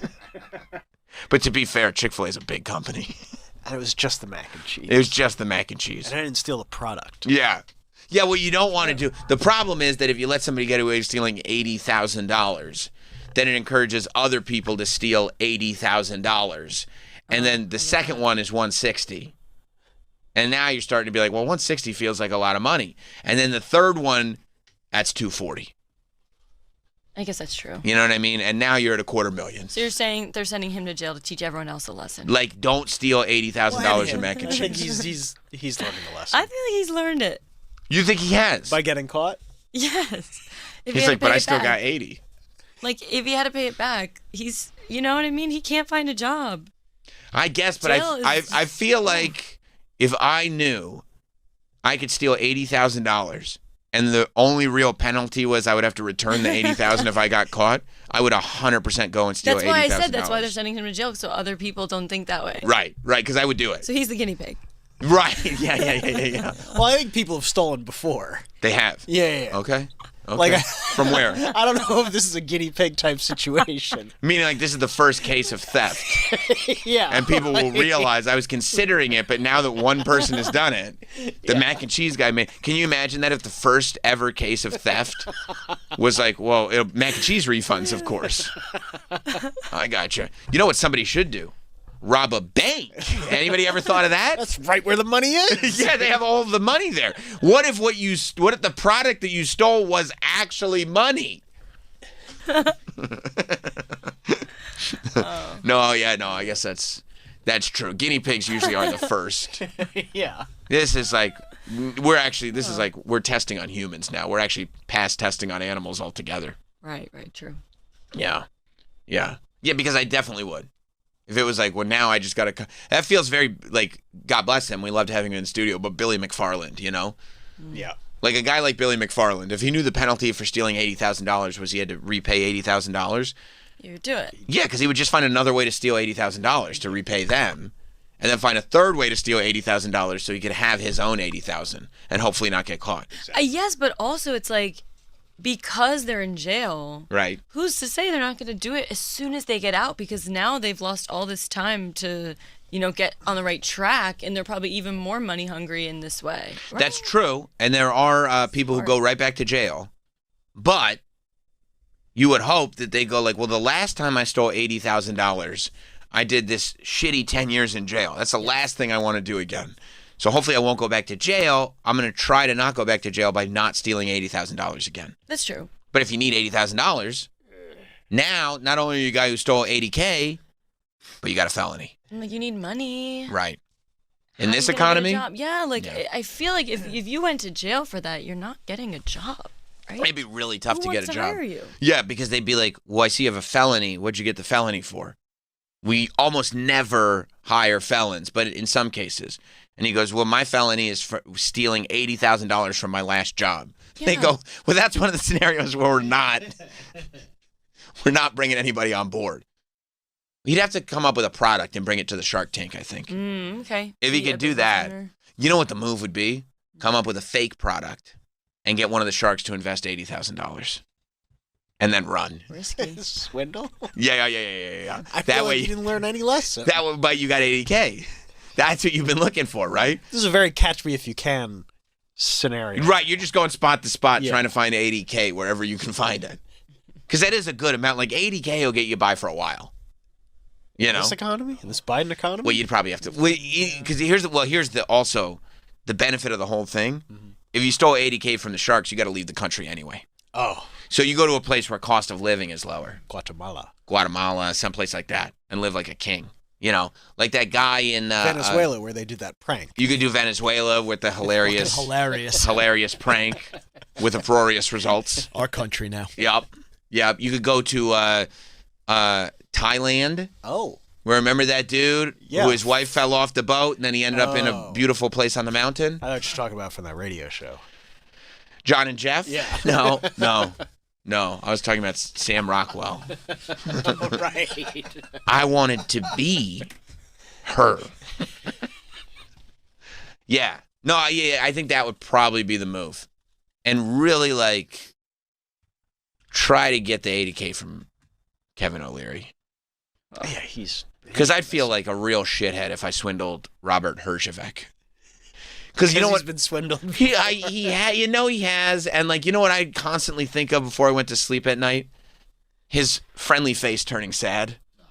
Like, I think about him, like, being sad that he got swindled, and I'd be like, oh, I don't want to hurt his feelings like that. He probably cries. I'm sure he does. Yeah. Especially if, Everyone should cry. That's right.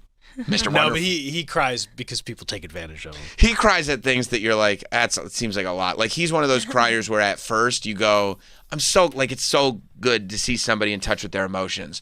And then within like 2 months of being his friend, you're like, you got to stop. I can't. Like, you got to stop. You missed lunch. We'll get a snack. You don't have to cry because you missed lunch. Yeah, I think that would probably be my move. Do my 10 years, come up with a fake product, go on Shark Tank, get them to invest $80,000, move to Thailand. Then start a new life and use that new life to try to swindle someone else out of $80,000. Because it's only going to last so long, even in Thailand. It's actually a pretty good plan. We're going to take a break. I don't know if we'll be back or not. I might be trying to do this Thailand thing, to tell you the truth. 80 grand sounds good. We're going to take a break. We'll be right back. Stay there. More Sam Roberts Show in just a bit. 1, 2, 3, 4, hit it!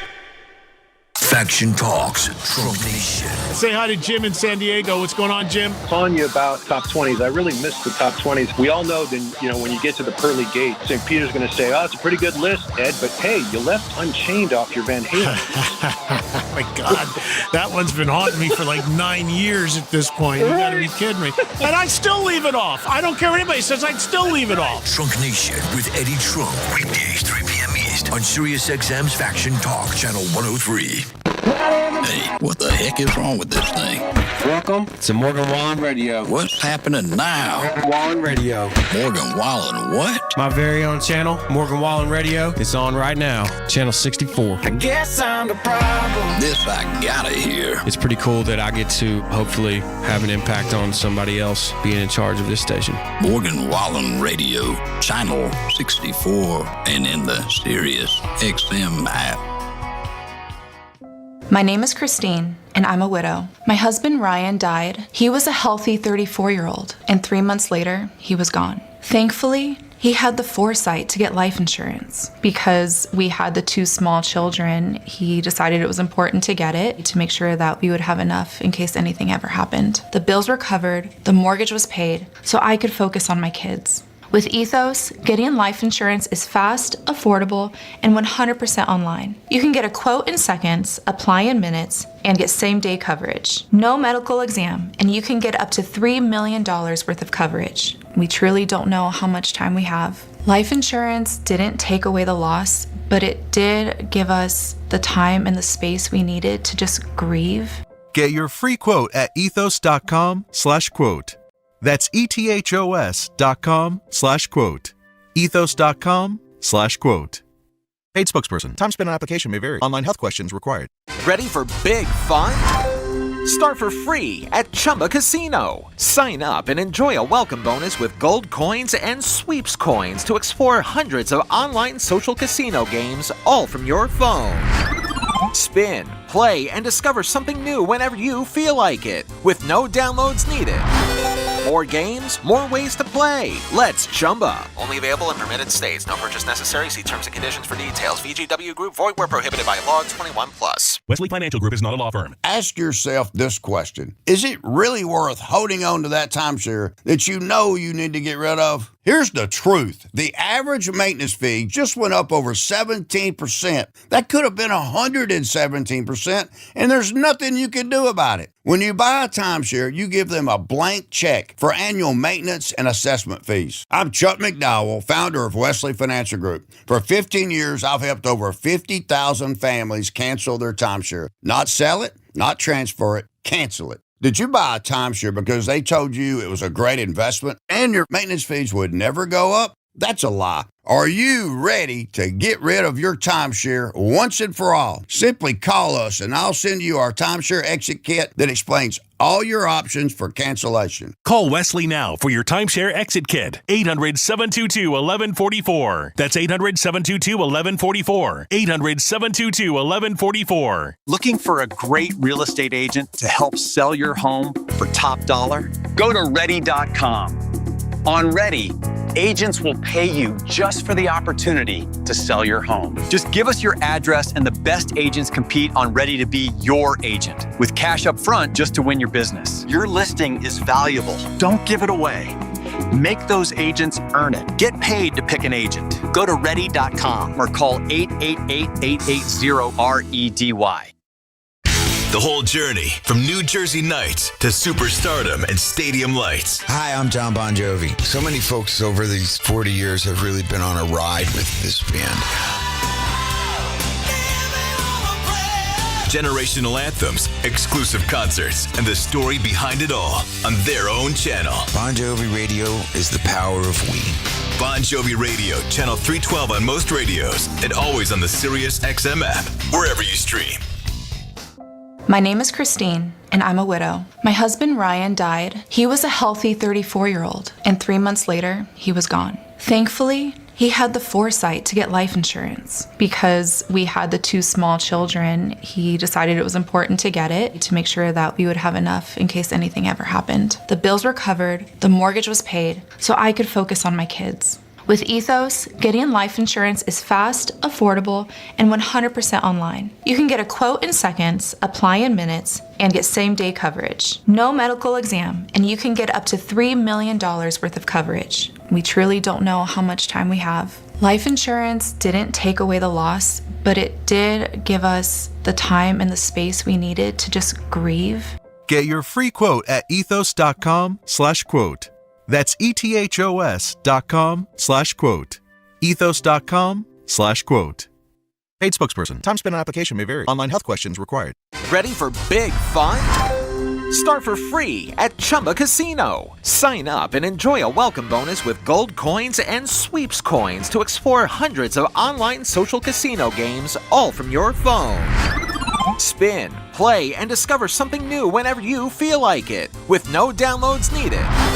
More games, more ways to play. Let's Chumba. Only available in permitted states. No purchase necessary. See terms and conditions for details. VGW Group. Void where prohibited by law. 21+. When emergencies happen, cell service is often the first thing to fail. Towers overload, signals drop, and suddenly you can't reach the people who matter most. That's not just frustrating, it can be dangerous. Rapid radios are built for moments like that. These rugged, easy-to-use radios connect over a nationwide LTE network, helping you stay connected virtually anywhere. With no contracts, no monthly fees, and no complicated setup. Whether you're protecting your family at home, traveling off the grid, managing a job site, or preparing for severe weather, Rapid radios give you reliable communication when traditional networks fall short. Right now, you can save up to 60%, and every radio includes a full year of service. Be prepared before you need it. Go to rapidradios.com. That's rapidradios.com. She was the sister who went unnoticed. A daffodil might look plain next to a lily, but on its own there is much to be admired. Now, her greatest chapter is yet to come. The most important thing is to be yourself. From the world of Jane Austen's Pride and Prejudice comes a new BritBox original drama. Mary, you will flourish. Based on the best-selling novel, The Other Bennett Sister, now streaming only on BritBox. Watch with a free trial at BritBox.com. They're off in the Kentucky Derby. And you can hear the Run for the Roses on Sirius XM. It will be sovereignty to rule the Kentucky Derby. Join us Saturday at 10 Eastern for Down the Stretch with Dave Johnson. Then at 2, Steve Pick is live at Churchill Downs for the pre-race show. And at 5 Eastern, hear the 152nd Kentucky Derby on NBC Sports Radio Channel 85 in the car and the Sirius XM app. Everything you got, light it up, cowboy. Go, go, go, go, go. All season long, IndyCar is on Fox. The green is out and racing is on. Alex Palou. Sensational. Ottawa Ward. Joseph Newgarden. Are you kidding me? And Indy's top drivers put it all on the line. Every race, all season long. He's going for it. Oh! Fox is the home for IndyCar. Welcome to the fastest racing on Earth. Ready for big fun? Start for free at Chumba Casino. Sign up and enjoy a welcome bonus with gold coins and sweeps coins to explore hundreds of online social casino games, all from your phone. Spin, play, and discover something new whenever you feel like it, with no downloads needed. More games, more ways to play. Let's Chumba. Only available in permitted states. No purchase necessary. See terms and conditions for details. VGW Group. Void where prohibited by law. 21+. Hi, I'm Steven Singer. Yep, the I Hate Steven Singer guy. But you know who does love me? Moms on Mother's Day. For all that your mom does, I know she doesn't want the same old last-minute card and flowers that die in a week. The same old dinner at the pickle garden. Nope. Get your mom or the mother of your children one of my beautiful 24-karat gold dip roses in exclusive colors just for her. A real rose dipped in pure 24-karat gold, guaranteed to last a lifetime, just like your mom's love. My gold roses start at just $69. Ship for free in your own signature gift box with your own personalized Mother's Day card. That's free shipping, free lifetime guarantee, free personalized Mother's Day card, and all in exclusive colors that you can only get at IHateStevenSinger.com. Start her bouquet of love now. Visit us at the other corner of 8th and Walnut in Philly, or the village of Newtown, Bucks County. Steven Singer Jewelers. That's IHateStevenSinger.com.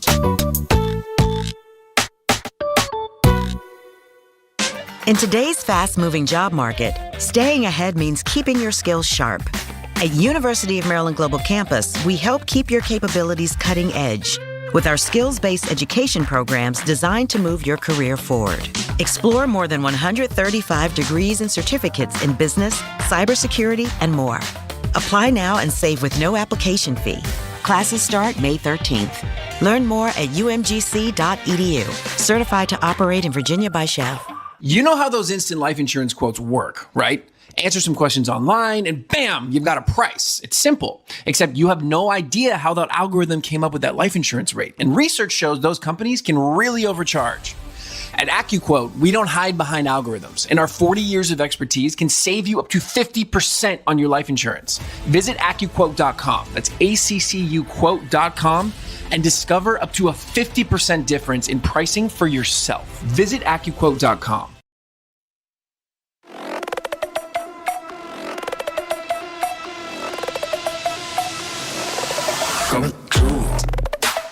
Let's get after it. Sam Roberts Show is back. And I was like, I've had enough. Her 30-song album. Oh, everyone's talking when this song comes out. Remember? Yeah. What was it? What was the album? The Poets Society. Oh yeah, Dead Poets Society. Yeah, Dead Poets Society. It wasn't even that good. Captain My Captain. Oh, Captain My Captain. Yeah, Captain My Captain was my favorite single off that one. Yeah. That was 2023. You should have seen Troy back then. He was walking in here going like, I don't know if you guys have heard about this, but there's this artist named Taylor Swift. I went through a major obsession. He was obsessed with her. I couldn't shake it. Yeah. She was everywhere. And then you couldn't shake it off. I couldn't shake it off. Right. And then what? That's what happened. It was too much. It was like she was everywhere, and it felt very. But not like a puppet. Not like everywhere. That's right. Right. Because that's the difference, right? Michelle Branch, everywhere to me is like, I'm feeling this thing where I'm obsessed with this, but nobody else is feeling it, right? Mm-hmm. That's because it's your thing. But when it's like out there in the zeitgeist and the whole society is obsessed with it, well, now that's more of a group thing. That's not a sort of connection. Yeah. You know what I'm saying? It's like having a crush on the prettiest girl in school. It's like, so does everybody. Yeah, exactly. Cool. Yeah. Oh, you know what celebrity's really hot? Who? Oh, it's Kim Kardashian. Oh, really? Sydney Sweeney. Isn't she so hot? Yeah. Yes. Way to bring something new to the conversation. You know? Wait for stating the obvious. Yeah, exactly. Let's really unpack this. Oh, there are people on the internet who will tell you she's not. Sydney Sweeney's not? Oh, there are aggressive people breaking down on like Twitter and Reddit, trying to tear her appearance apart. It's the most absurd thing you've ever seen. I mean, that might be an incel-based. They probably have blue hair and a septum ring. You think so? Yeah. You don't like septum? Probably fat. You don't like fat septum ring people? No, that would be. They just tend to lean in a certain direction. Anti-Sydney Sweeney? Just anti. A lot. That would be a sort of interesting marriage because those types tend to hate the incel types. Oh, yeah. I mean the real incel types, though. Like the people who are mad about it, not like the... Are we talking like Reddit neckbeards? Yes, Reddit neckbeards. Yes. Or, well, because there's that the other breed of incel is like divorced dad, circle beard, Oakley. Sure.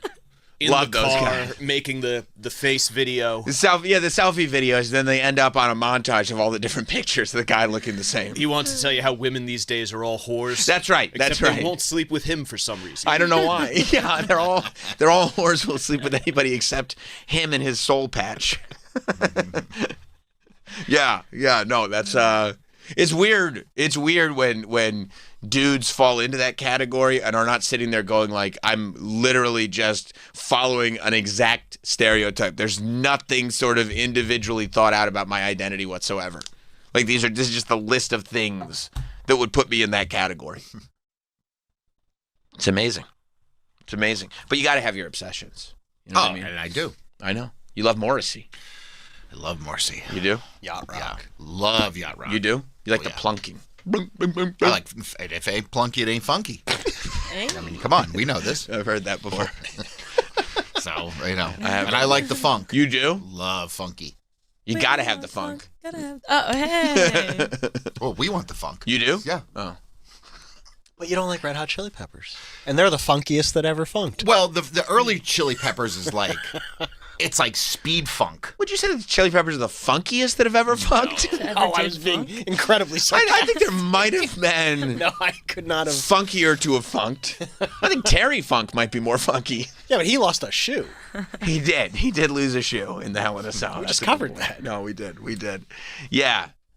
No. You like real funk, like Red Hot Chili Peppers? Red Hot Chili Peppers. The first album. I get, yeah.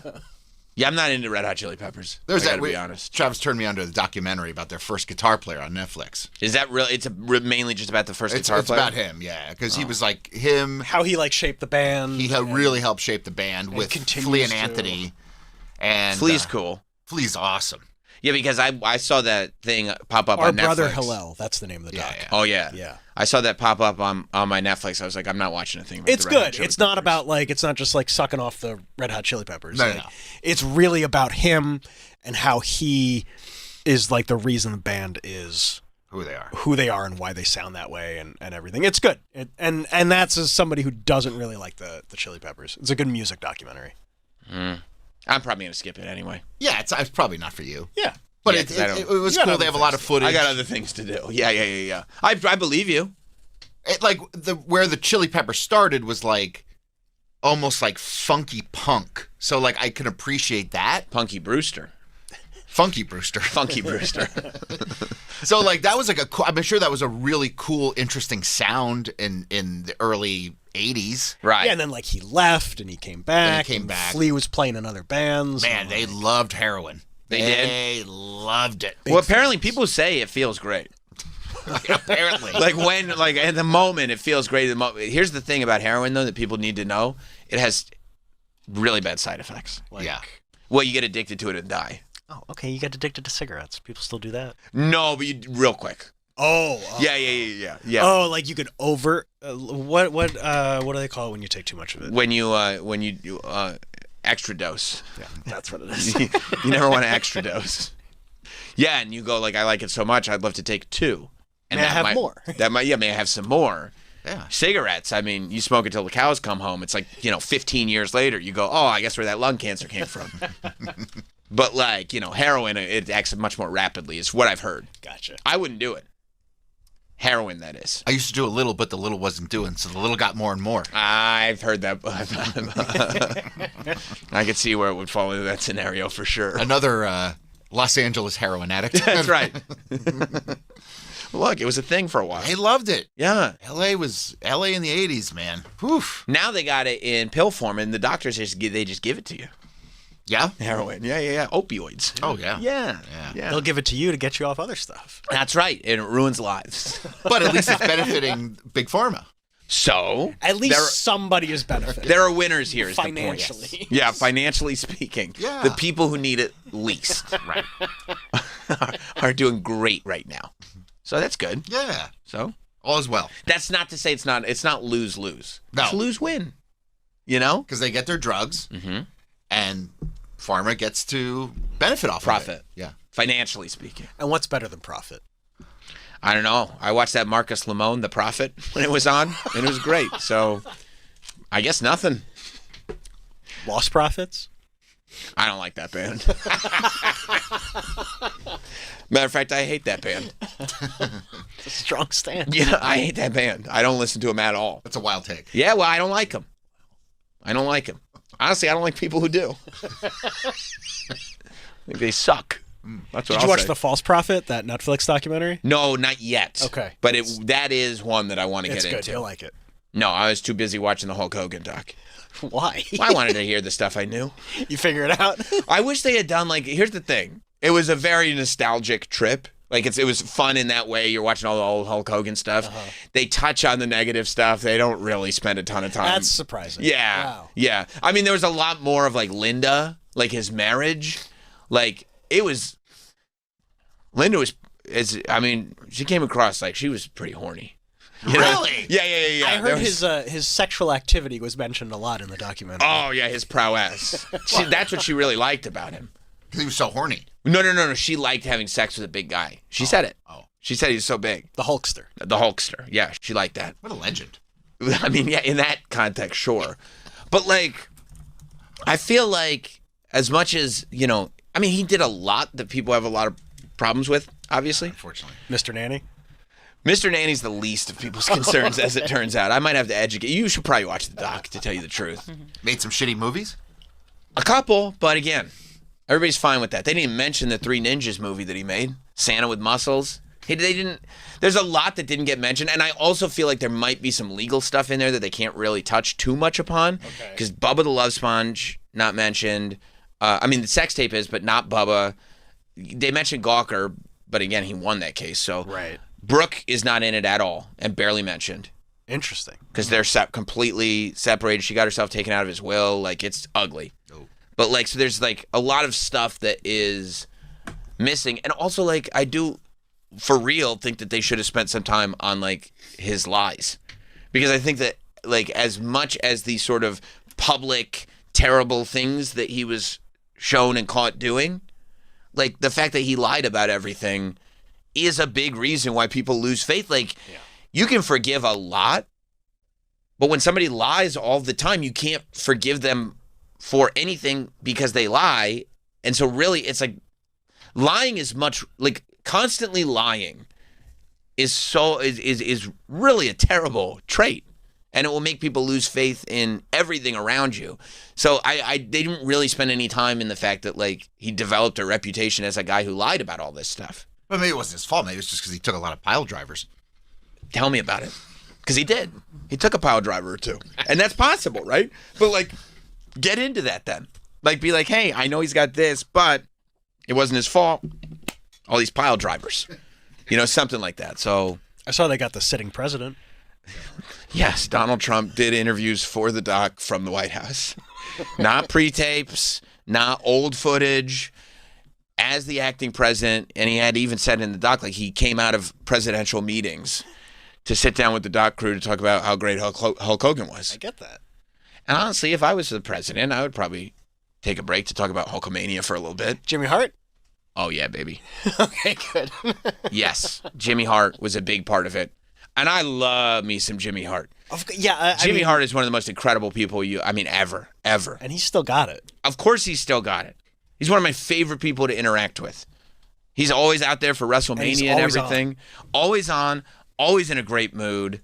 I mean, he's the best. Jimmy Hart is like the best.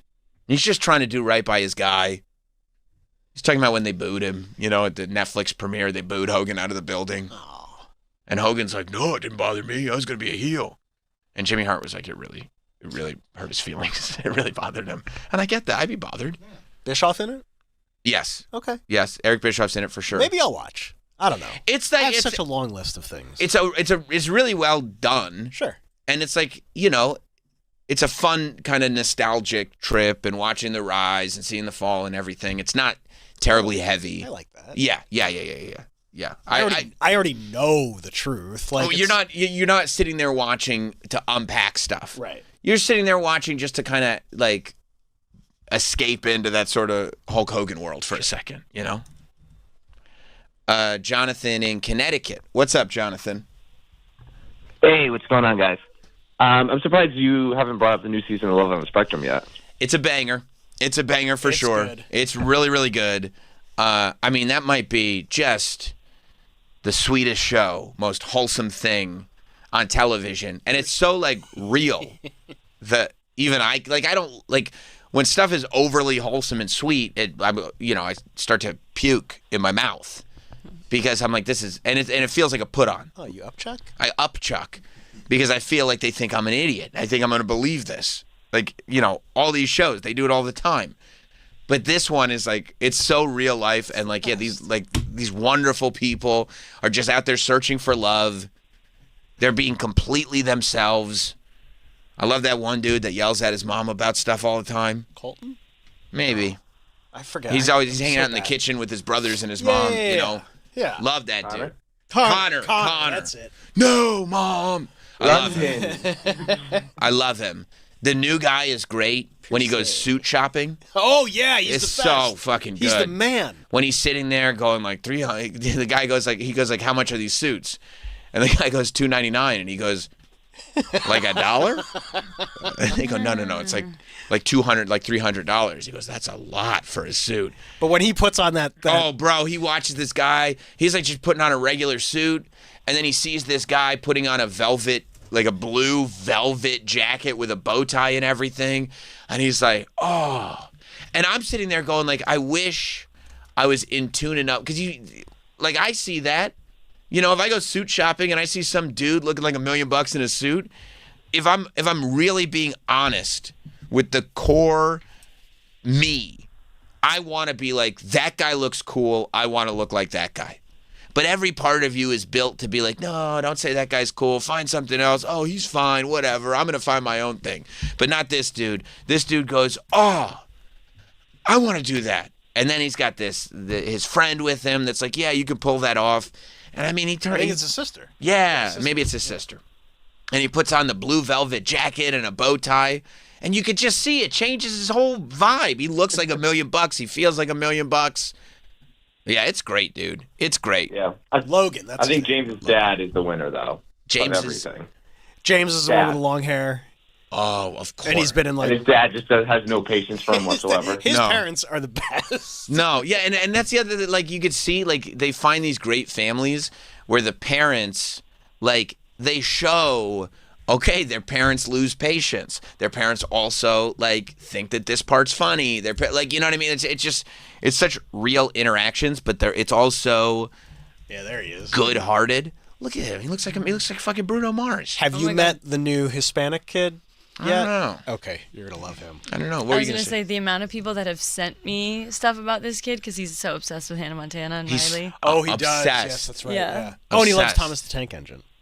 Who doesn't? He loves trains. Yeah, trains are awesome. Oh, He's like They have a Thomas at Strasburg Railroad. Thank you, Jonathan. He is. He's almost like if you put Danielle and Troy into one person and just allowed them to be completely honest. Yeah. That sounds like an awesome person. Honestly, Right? Yeah. I would hang with that dude. or a woman.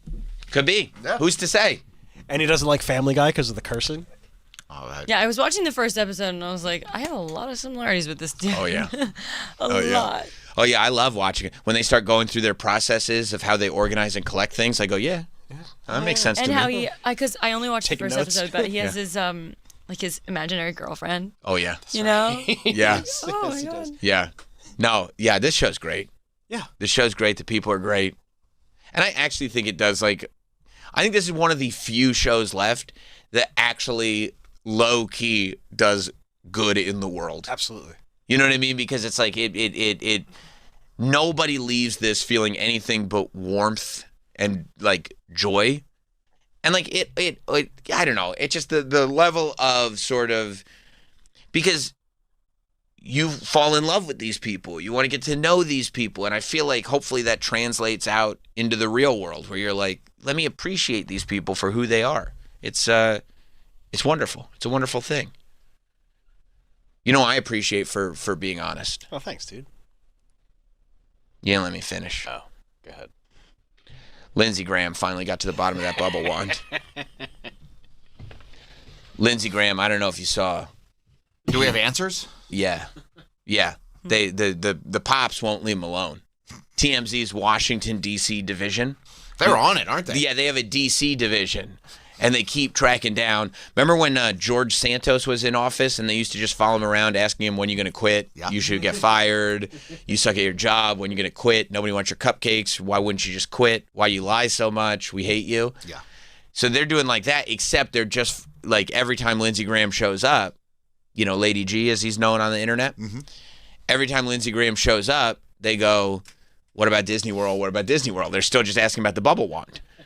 Because remember, over spring break, because of course, by the way, you know these government employees, they were just on vacation at the beginning of April. That's why Lindsey got to go to Disney World by himself. 2 weeks. Yeah, because he got a 2-week vacation. Which, who gets a 2-week vacation? And what job do you get a 2-week vacation? They're going on vacation again. What? Next week. For what? I mean, if they got the days. They just like go like, hey, everybody in the government, here's another week off. Like crazy. It's crazy. And it's crazy they have all this vacation. They can't get anything done. Like at school, you know, at least in school, like you go like, we got vacation coming up. We got to take the tests now because we got to finish the test before vacation. Here they go like, we'll just do it after vacation. And then they wait a month and then they go, well, we didn't get it done. Well, good, big deal. Another vacation coming up. We'll get it done after this vacation. It's just vacation after vacation. It's incredible. It's like they sit there. That's the platform they should be running on. Vacation. All I ever wanted. Yeah. You know? Well, is there anything going on right now that they would need to be not on vacation for? Everything. Oh. It's all happening. Oh. In the words of Penny Lane. Yeah, you got the Derby and Cinco de Mayo coming up. That's what it's for? Oh, that's right. The Derby is this weekend. Wait, do you think that they all are checking their bags to fit their big hats in? I would think so. And you're going to need one for the Derby, and then you're going to need a sombrero. Oh, a celebratory for Cinco sombrero. De Mayo. Yeah. Yeah. You drink Yeah. mint juleps, and then you're going to go loco down in Acapulco. That's true. That's true. What about an urban sombrero? Well, that's just a ridiculous idea. Never take off. And all the women can make those like scrunchy nose smiles with their sombreros on, going like, "It's Cinco de Mayo." Oh, Lady G's probably got a nice Kentucky Derby hat. Oh, he's got the best hat, but he's so bummed he can't wear it out, but he wears it in the hotel. He loves looking fabulous, I'm sure. He does. You think he wears it inside? Of course. He does. He can't wear it out because of the constituents. His constituents wouldn't like his hat. That's right, because he's in South Carolina. His He has a nice mint julep. Oh, yeah. But he's got a hat. He's got a big collection of hats, I think. I keep them in my hat boxes. Oh, he's got hat boxes, I think. I think he's got quite a collection of hats in hat boxes. But as it turns out, well, you want to hear what he said about Disney? Of course I do. All right. While he's getting ready for his next vacation, he had to answer for his previous vacation. It's good to see you. My name's Charlie. Charlie, you with TMZ? I'm with TMZ DC. That's correct. We'll try to talk to you later on here when I catch my breath. How you doing? I'm doing really well. I was just wondering, have you got any plans for next week? Obviously, Congress is off. Campaigning. A lot of campaigning. Pause for a second. Congress is off. I didn't even understand. I mean, do you campaign while it's off? I mean, I guess if you're not, you don't have to be in Congress, you can be campaigning in South Carolina. Make sure they still like you. And who would want to go out and see this guy? His constituents. I would say adult Disney fans. No, that's not all of them. Some of them don't like him. Some of them don't like him. Because he's not a real one. He's not just he's not front facing. Exactly. I see. So there are, let's just say, again, we're going into the if I did it scenarios, the hypotheticals. Would you say that some adult Disney fans are not happy with adult Disney fans that don't admit that they're adult Disney fans? Yeah, like just own it. Yeah. Be cool, bro. Right. Sometimes you let your family go on vacation without you because they won't let you on the plane with your lightsabers. And it's worth it, isn't it? We're doing the if it happened OJ thing. Right. It happened. We're in the if hypothetical OJ world. Yeah. If you were stopped at an airport with lightsabers, one would allow their family to go ahead because one would have to sit back and go, one is going to figure out this lightsaber Yeah, mess. we have to check the lightsabers because they won't let them through TSA. One could which they take. should. One could take, which they should. It's allowed, right? It is allowed. Yeah, we got to the bottom of that hypothetically. Because what if the Empire shows up on the plane? Yeah, that's a good question. You'd need some Jedis with Jedi weapons to take care of the Empire, wouldn't you? Absolutely. Yeah, I get that. Same thing goes for bubble wands. So one might go, hey, you can't be on our team unless you wear our colors. Yes. I get that. It's like saying you're a Yankee. Okay, good. Wear your pinstripes. Yeah, I don't see them. Right? What, are you ashamed? Well, then you're not on our team. I like that. All right, let's hear what while Congress is off, which doesn't feel like, I mean, look, if you got to take a day here, take a day there, but it's also like, how long do people get elected to Congress for? Was it 2 or 4 years? It's one of those. Right. A few years, right? Yeah. You're old. Go 4 years without a vacation. 2 years without a vacation. Just stay in Congress. Maybe then you wouldn't have people just running for Congress for the rest of their life. 2 years. 2 years. No vacations for 2 years. How about that? Congress doesn't go on vacation. Unless everything's awesome. And Congress federal holidays. You can have federal holidays. That's fine. You're part of the federal government. You can have federal holidays. Fine. You have a long weekend here. Don't work weekends. Don't work federal holidays. But no extended vacations. No week off. Week off. 2 weeks off. Stop that. Literally, it felt like it was like 2 or 3 weeks ago he was just on vacation. It was the first week of April. Because it's when I went to Disney. I was looking for Lady G everywhere I went. We're still in April. Sometimes it snows in April. Yeah. Ask Prince. Yeah. Can you imagine that you didn't even round out April before your next vacation? Crazy. No vacations. That's what I would run on Congress. I'm going to try and see if Congress would vote with me.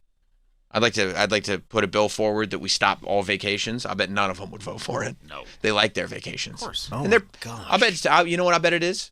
Paid leave. I'm sure. And wouldn't that be nice? Meanwhile, I go to WrestleMania. All I do is take shit because I took a Toots Day off. Mm-hmm. Why don't you talk to your representatives? Okay? Talk to your state representatives about taking off Toots Day. How about that? They take roughly 3 months off. That sounds great. Every term? Every year. No. Like the total time combined. 3 months of vacation? All of August off. Oh, that sounds great. What are you talking about all of August? What do you mean all of August off? They're not doing anything. Summer vacation. I forgot about that. They don't do anything. Like they don't. Sure he finds plenty to do. Wow, not for his job. Congress is in session for less than half the year, with an average of 147 days for the House of Representatives, Congress, and 165 days for the Senate. The remaining days are spent in recess at various periods during the calendar year. They get recess too? Yeah. Wow. Jungle gym. Double recess, like a jail. Monkey bars. They go to the playground. Yeah, in they jail. go to the playground in jail. Dodgeball. Yeah, dodgeball. That'd be fun. Oh yeah. Oh, but I bet Lindsay doesn't play dodgeball. The longest I'll tell you, he's stretch. getting pegged. Everybody be aiming toward him. Right him. Ow. Stop, guys. This isn't funny anymore. Leave me alone. Those are my buns. When is recess over? You guys are a bunch of bullies. Yeah. Where's the monitor? Mitch. Oh, yeah. Mitch McConnell. Although Mitch McConnell, that's tough for him because he's liable to freeze up. Oh. Imagine he freezes up on the dodgeball court and you're just like, it's time to go to town. Peg him. Yeah, I'm aiming for the face. That's right. Let's get old. They call him Old Redwood because he's frozen like a tree. Let's go to town on him. Just, you know what you try to do while he was frozen? You try to hit him so hard you knock him over. His glasses go flying. Oh, his glasses go flying off. He's just looking around because he's still in there, but he can't move. And then you tip that son of a bitch over like a tree. Oh, it'd be great. Right? And you're trying to figure out, well, you can't hit him in the middle because that's where his base is, you know. But like if you hit him as hard as you can on the forehead, you're gonna tip him all the way over. It's like cow tipping, but in the Senate. Yes, it's McConnell tipping. Guys, don't you want to go Mitch tipping instead? Yeah, we did. But then you know what they call it for Lindsey Graham? It's bitch tipping. And they go to town on him. Yeah, I think so. In recess. Yeah, I didn't while know they're they in had recess. recess. Yeah. That's awesome. Yeah, they don't do anything while they're at work. No. Nothing. Not a goddamn thing. Just walk around. Right. Buy suits. Bicker with each other. About nothing. Yeah, just go in circles. It's not like they're figuring out how to get shit done. No. Nothing's getting done. Nothing. Not one thing. Nope. Well, that's not true. So while he's getting ready for his next vacay.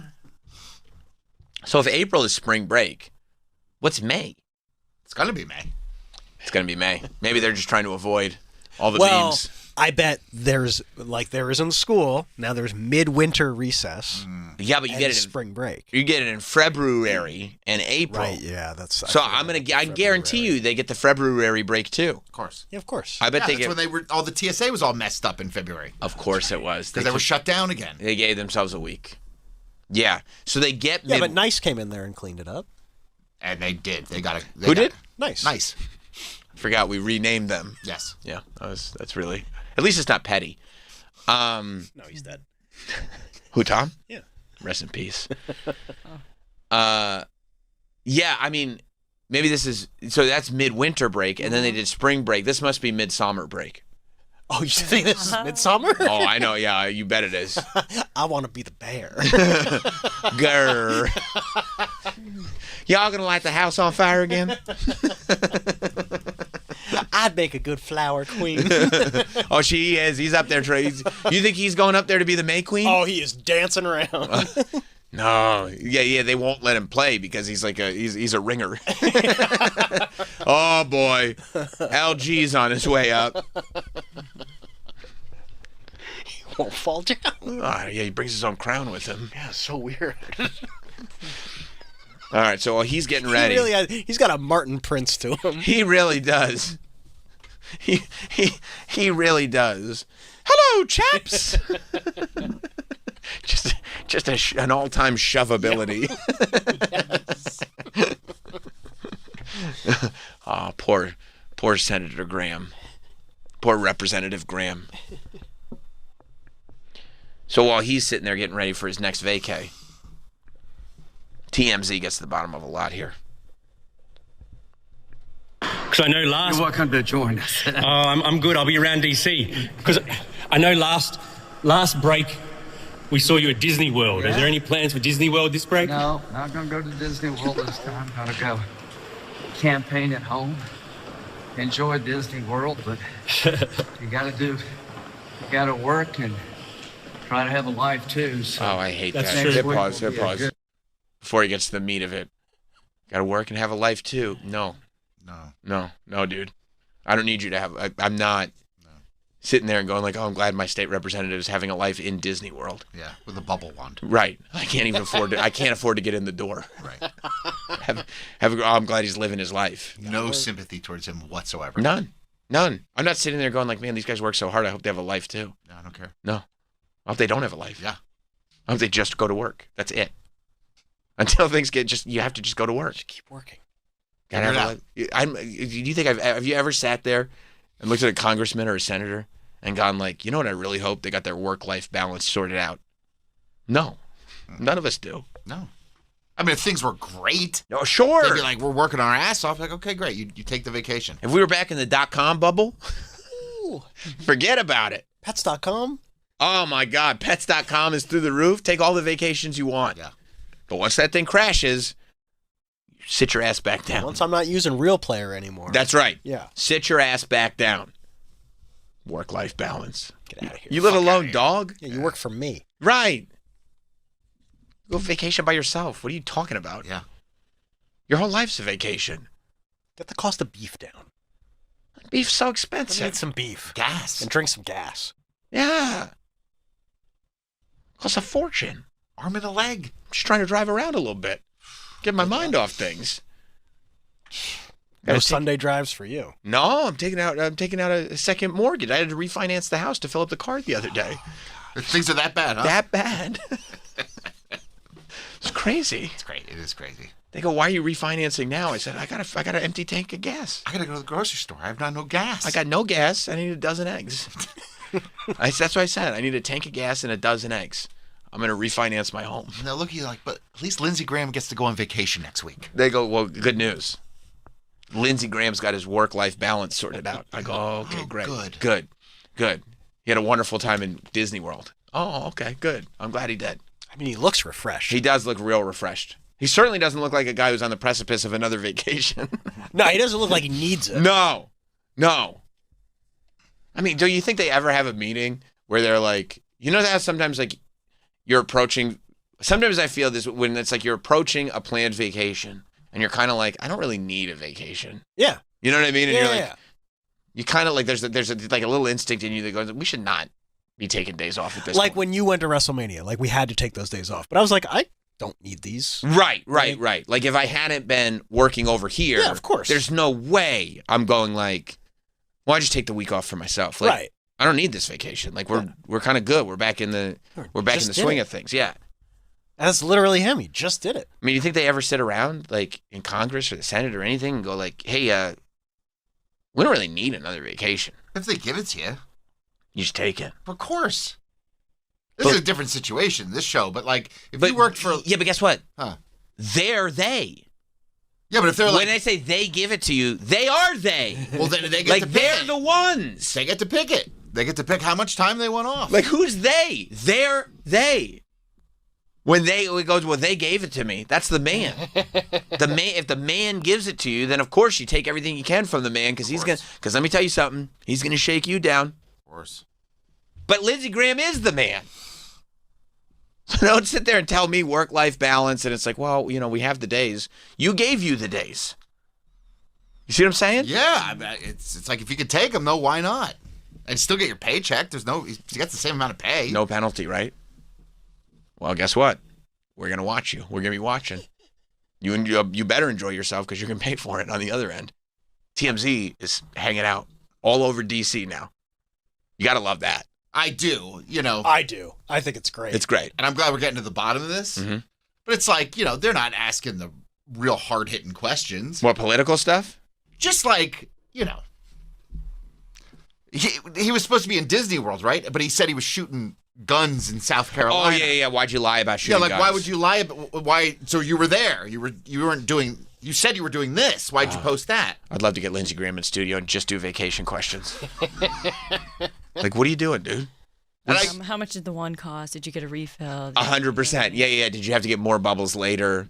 Well, I use my annual pass. Yeah. Does that come with a souvenir budget? How much are you allowed to spend on souvenirs? Are you part of that? What's that club? The Club 33. Club 33. Can you get in there with a gold pass? How many pins do you have, and what do you put them on? Right, exactly. Do you have a lanyard, or do you get a lanyard per trip? Do you trade them? Yeah. Because we have a pin trader right here. If you want to trade, would you bring your pin lanyard in for if Lindsay came in? Yes. It's on a backpack. I know. Oh, I forgot. Would you bring your pin backpack in? Yeah. Mm-hmm. And that way, just in case there's any trade, does government get any special pins? Oh, good question. You know, and I tell my story about how I had to look everywhere for a what's it called? Space Mountain pin. Oh, that's a rare one. He would love that story. But he wouldn't allow himself to love that story. I think he would. You know, maybe in this room he would. In this room he would, to the point where I'll bet I would tell him at the beginning of the segment, and then right before we wrapped up, he would say, "Can you tell me the Space Mountain pin story again?" But this is it, okay? This is where we get to the bottom of it. You're right. They should have asked about the. And I get what he's doing. He's setting them up for the question, which I appreciate. But like, we're getting to the bubble wand. He did. Which is what I want to hear. You do? I do. He held his feet to the fire on the bubble wand. We got an answer. Are you ready? Let's hear it. I can't wait. A good trip around South Carolina. Could I ask just where is that bubble wand now at this point in time? Where is it? You know, I don't know. You don't know? I didn't buy it for me. Who'd you buy it for? For a friend's girl. That's very nice of you, man. Well, one thing I've learned, I think we need competition for bubble guns because it was pretty high. Right. Did you understand all of the attention about the bubble wand type thing, or did you didn't understand it? I don't really worry about stuff like that. Not true. Try to live my life the best I can. Very good. Thank you very much, sir. Lives his life the best he can. Because, baby, you were born this way. Hey. Eat, Lindsay. You know what I'm saying? Okay. He said it. No, it's for his friend's girl. Yeah, same. Your bubble one, Same. too? Yep, same. Friend's girl. Yep. You can definitely tell it's real. Because he definitely didn't panic. Because, like, if you were thinking clear, you'd be like, well, my friend's daughter really likes this stuff. But when I say it was for my friend's girl. And, like, what does that mean? You're so old. You should be a woman. And then at that rate, it's like, is it her wife? You know what I mean? That's like, true. My friend's girl sounds like a girlfriend. Is it your friend's girlfriend or is it your friend's daughter? Or if you have Like, you're normally right. when you say my girl, it's like you're a teenager and you're like, yo, I got my girl. I got my girl. Why would he be referring to anyone as my friend's girl? Girl. Right. And it's not like you're at the age where you would have a friend who has a small child. Well, I guess either. it's because it was a pink wand. And so And in that's a his brain it girl's said, thing. a girl needs that. So friend's girl, friend's exactly girl, right. friend. 100%. And I'm not, and I'm a man, so I'm not friends with girls. Yeah. It's not me, it's my friends, but it's for a girl. And it's the friend's girl. My friend is a boy because I'm a boy. Yeah. And so number one, here's the things, two things about me. Big boy. As a boy, I don't like pink bubble stuff, and I don't have friends that are girls. I like boy stuff, and my friends are boys.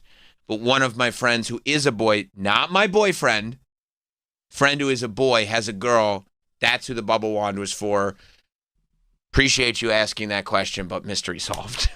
And anytime you say friend, it's you, right? Like, oh, I'm asking for a friend. Yeah, always. You're asking for yourself. A friend. So. Nondescript friend. Nondescript friend is always you. Yes. Right?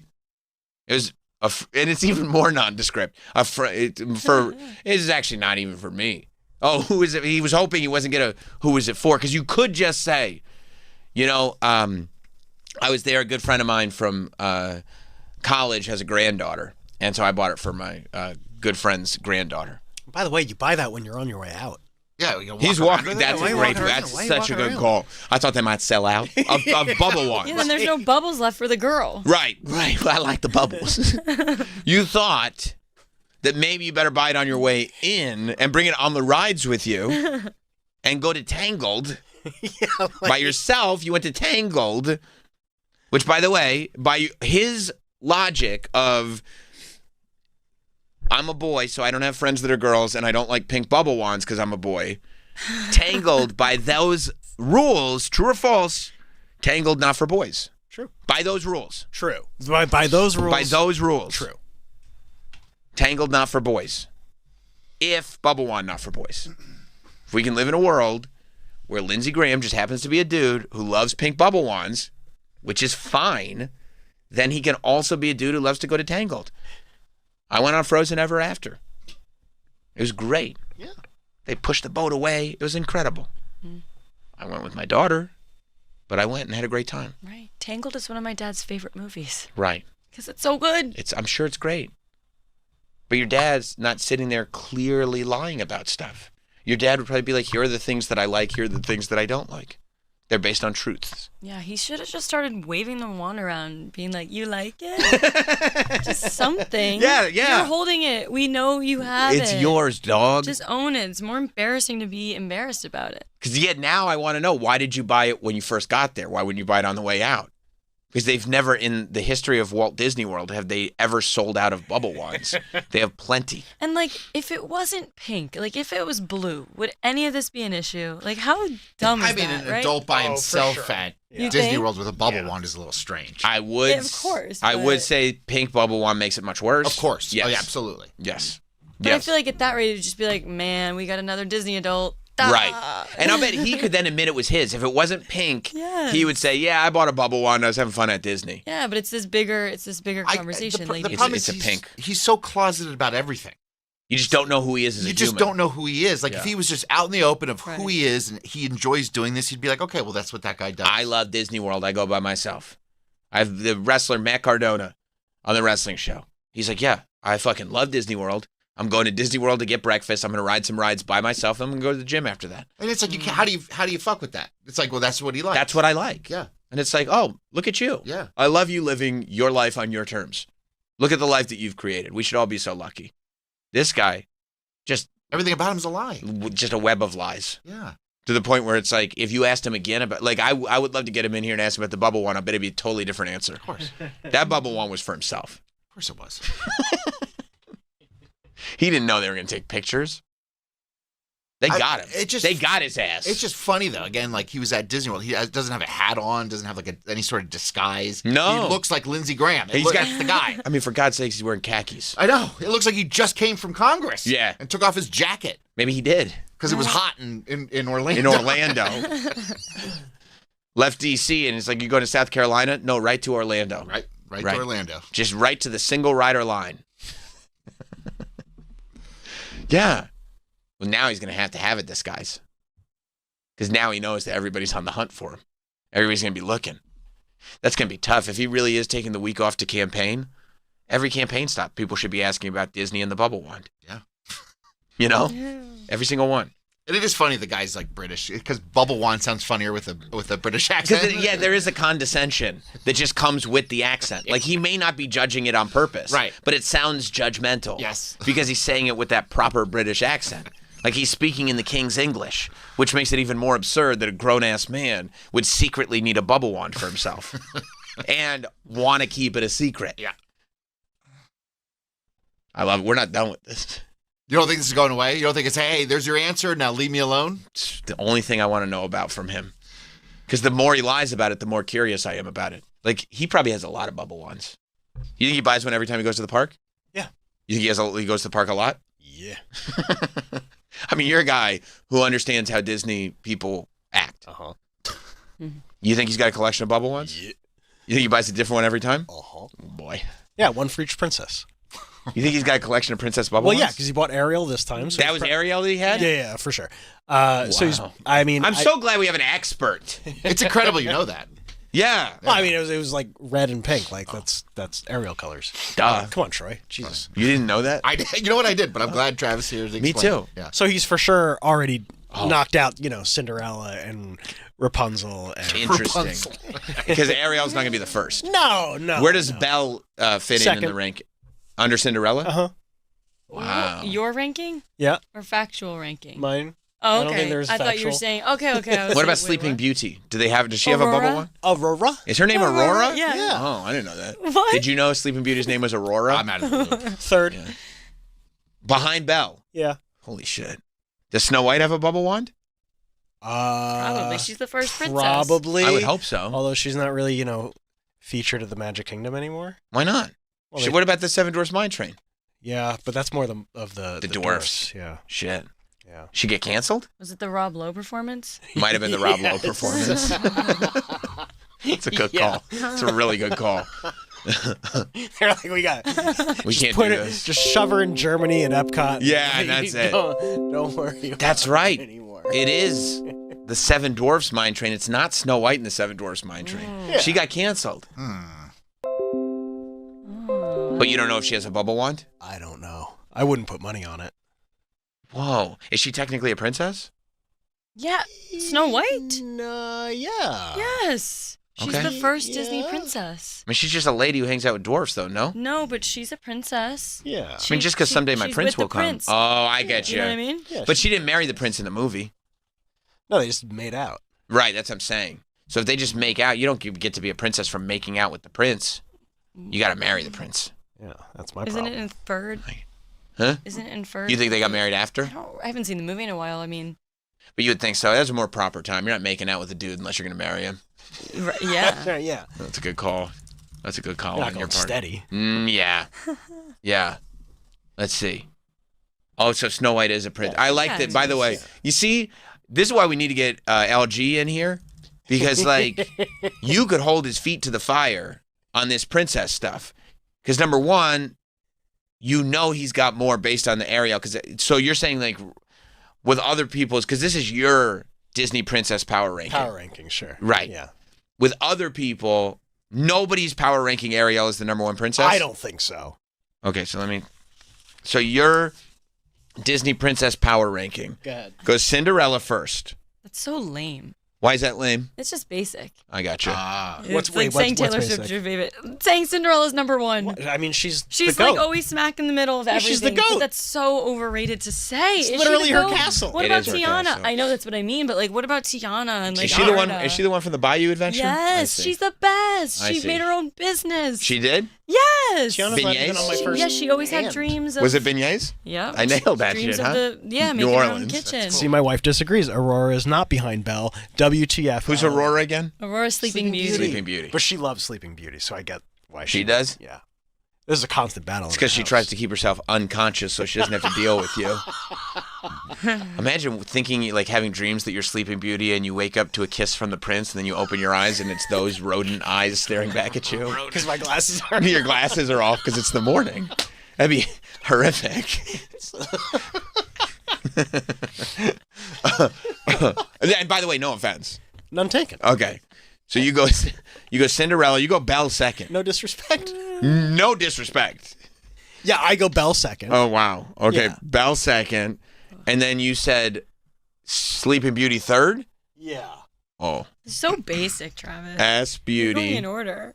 And then you have. Is he literally going in order? Like I feel who would I you are. put fourth? Is it where Ariel goes or is Ariel? No. Oh, I'm shit. not going Ariel yet.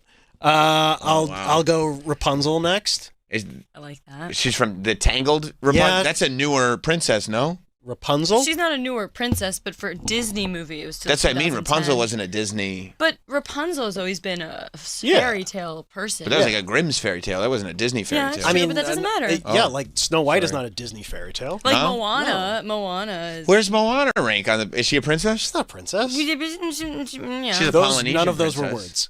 words. Do you rank Moana as a princess? I mean, she's in the when you She's look in up that photo Disney- you're looking at. Yeah, when you look up Disney princesses, so is Merida. Who's that? She's you know her From Brave.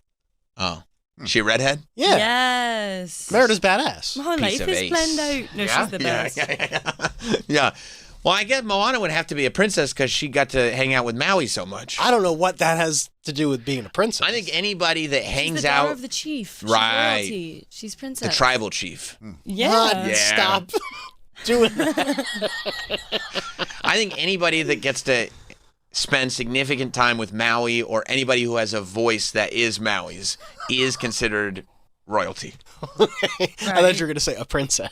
Possibly a princess. Same diff. Fair? Yeah. Okay. I mean, when you look up a list of Disney princesses like Mulan and them, they're all included. Oh, yeah, no 'cause it's Mulan? just, like these movies. How many? You got to let me make the list. What about Pocahontas? Yep.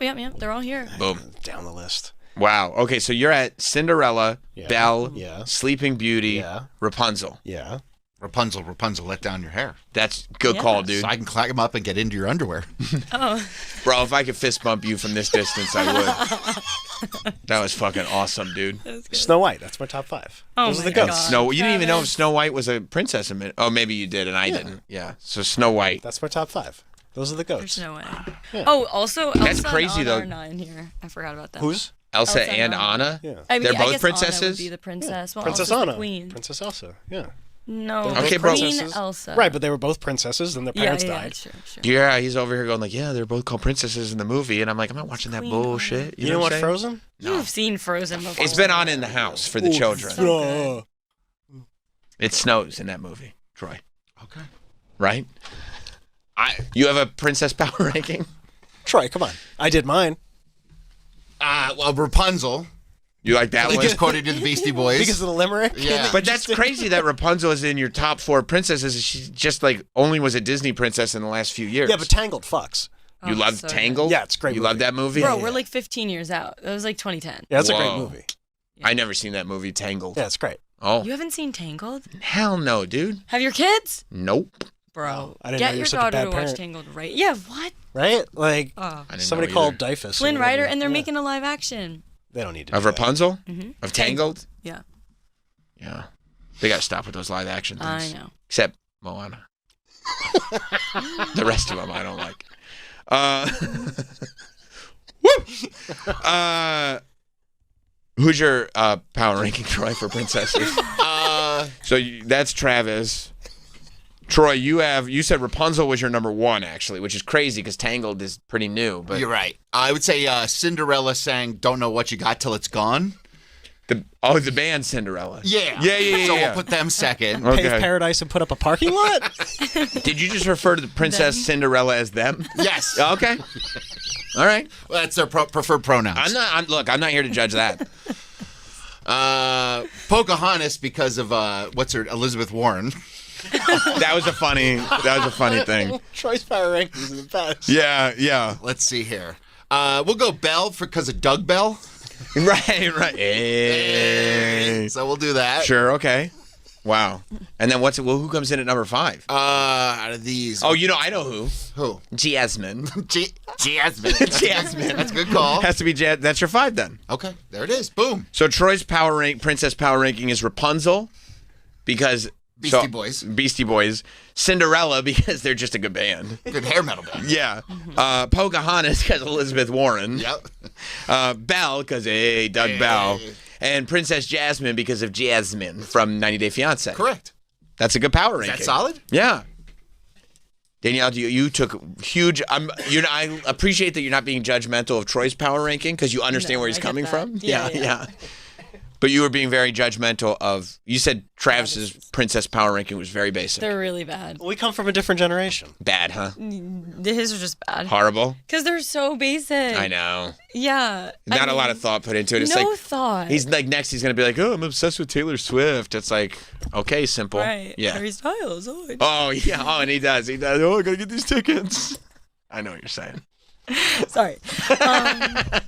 Yeah, no. I mean, I'd probably say like Merida's up there. Who? Merida? Who's Merida? We Bro, just from did Brave. this. Did you know the answer to that They're question? redhead. I did not, Sam. They said it just happened in this room. Bro, there's a lot happening in this room that I don't know what the hell's going on. All right, so Danielle says Princess Brave. It's just my bowl. Princess Brave. Look at her. Brave. She's okay. the best. Honestly, if you put that picture up, I would have said that's Rapunzel. Oh. Okay. Troy, are you with me? I would have thought so too. Yeah. No. Long hair. Right. Climb that up. You know what you're trying to get into? Trying to get into that underwear. That's right. Merida, Rapunzel. Oh, you got Rapunzel next. Yeah. Oh, wow. You guys love Rapunzel. Oh, wait. I take it back. Oh. Tiana next. From the Bayou Adventure, she made the beignets. Tiana Taylor? Oh, she's probably my number one princess right now. Why's that? Well, I had thought that her pussy popped for me, but as it turns out, I got a note. It doesn't. It doesn't pop for me, unfortunately. You must have been so mad. I was furious. I mean, I put her up at a house and everything. I was fucking fuming. I found this dude. The things that I was saying to this dude, I saw in a gas station. When I was asking him if he liked, do you like? Yeah, I mean, it was terrible. I'll just say this: I was not myself. All right, that's fair enough. I've been trying to get into this club. I'm in a different headspace altogether. But you're talking about Tiana Bayou. Yes. Okay, Tiana Bayou. Yeah, Merida, Tiana. Then I'm gonna. She took over Splash Mountain, so she's got to be pretty lit. Oh, Splash and the Mountain beignets. rules. Come on. Splash Mountain does rule. Yeah. Elsa. Elsa. Elsa, number 3. Is she the blonde or the redhead? She has white hair, actually. That's a blonde, right? But yeah, we'll go with that. She's the ice princess. Right. She pushed my boat on that ride. That's right. Yeah. Exactly. Yeah. She makes everything frozen around her. That's why it's called Frozen. That makes it icy? Icy. Yeah. So there's a lot of like the Young Money, Cash Money billionaires would love her. Oh, yeah. Yeah, she keeps everything icy. And she stays fly in any weather. Oh, that's cool. Yeah, because everything's so icy. 4 is Rapunzel. And now Rapunzel gets knocked down to 4. Okay. Yeah. Wait, Merida, Tiana, Elsa, Rapunzel, and probably Ariel. Travis is like blowing a gasket over here. You think this is stupid? Dumb list. No, wow. it's really not. I have reasons for everything. Okay, so Danielle's power rankings are Brave, Bayou, Tiana, Elsa, Rapunzel, and Ariel. And you're sitting there going like, your power ranking is Cinderella, Belle, Sleeping Beauty, also Rapunzel, and Snow White. I mean, that's just a 1927 Yankees. You went for the standards. I went for the goats. Yeah, you are pretty goated. The Mount Rushmores. No, they're not. You don't think so? They didn't teach us anything except wait for the guy to wake me up and kiss me, and I can marry him, and I need to clean for you, and I need like everything about those old stories took. Whereas these new ones, it's like they're doing things. They have passions. They're teaching you stuff about loving your mom, loving your siblings. I've been trying to teach everybody about loving their mom with these Steven Singer reads. It's working. Yeah, no, thank you. You just talk about loving their mom. Well, I'm saying if I love your mom, you can love your mom too. Yeah, I get that. You sound like that lady on the red carpet of the Snow White premiere or whatever. Remember when she torpedoed her career? Okay. And you like the classics. Yeah. And you like that band Cinderella. And the Beastie Boys. You love the Beastie Boys too? Yeah. What's your favorite Cinderella song? Someday My Prince Will Come or... Don't Know What You Got Till It's Gone? You like that one? Oh, yeah, they got a couple hits. Yeah, no, Cinderella's great. Coming the band. Home? That was them? Yeah. Wow. Somebody Save Me? Nobody's Fool? I mean, they got hits. I underestimated Cinderella. Yeah, because you only know the ones from the movie. Yeah. Right. You don't know What You Got Till It's Gone? That's a great one. That's the Counting Crows. Don't know what you got till it's gone. Pave paradise, put up a fucking line. That's not Cinderella. That's not Cinderella. Yeah, but different awesome dudes. But guess what? when those 3 mice are making Cinderella's dress for her, this guy knows every word. There's 2 mice? Yeah. I thought there were 3 of them. No, there's like the fat one and the skinny one. 3 blind mice. No, I was looking at how they run. I'm so confused. Me too. I'm lost. No, I'm totally lost. Lindsey Graham would listen to this being like, first of all, I don't know who those other 2 dudes are, don't know what they're talking about. And second of all, those 2 lists are complete bullshit. It's Jack and Gus. Jack and Gus. Remember? Gus. Yeah. Hey, first time caller, you guys are wrong. This is idiots. First time, long time. Yeah. This is Lucas from not South Carolina. North Carolina. I didn't know Cinderella had so many songs. This is Tom from Ronkonkoma. Is that where that accent is what? from? Yeah, Ronkonkoma. Yeah, I guess it is. Why I thought it was 3 mice. It's 2. It's 2. Next, you're gonna tell me it's only 7 dwarfs. Oh boy. Just kidding. Oh. Wow, they have a lot of songs. Who does? Cinderella. Hell yeah. Cinderella rocks. If you say so. Cinderella fucks. They do? Yeah. That's awesome. Brendan in Chicago.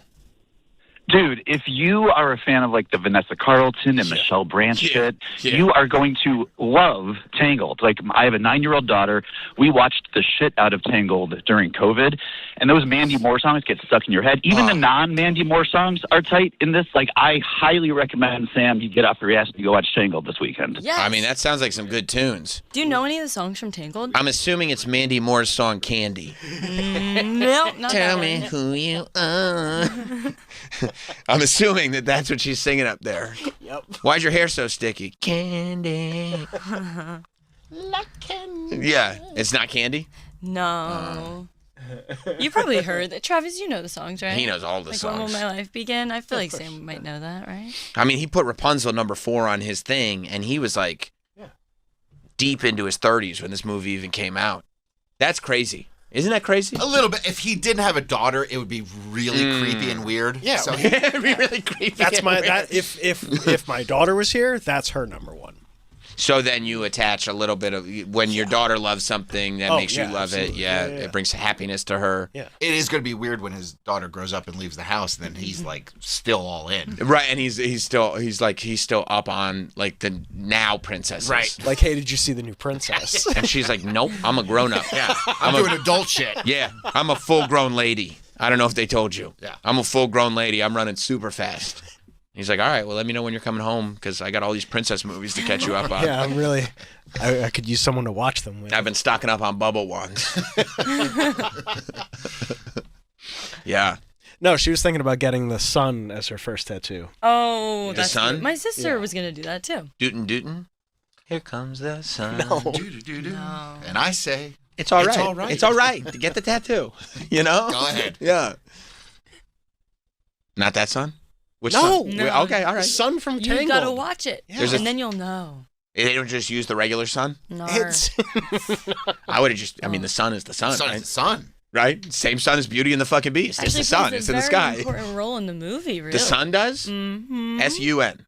Mm-hmm. What, because it's light out? Mm-mm. Energy? Solar powered? No, come back to us after you watch, and then you'll know.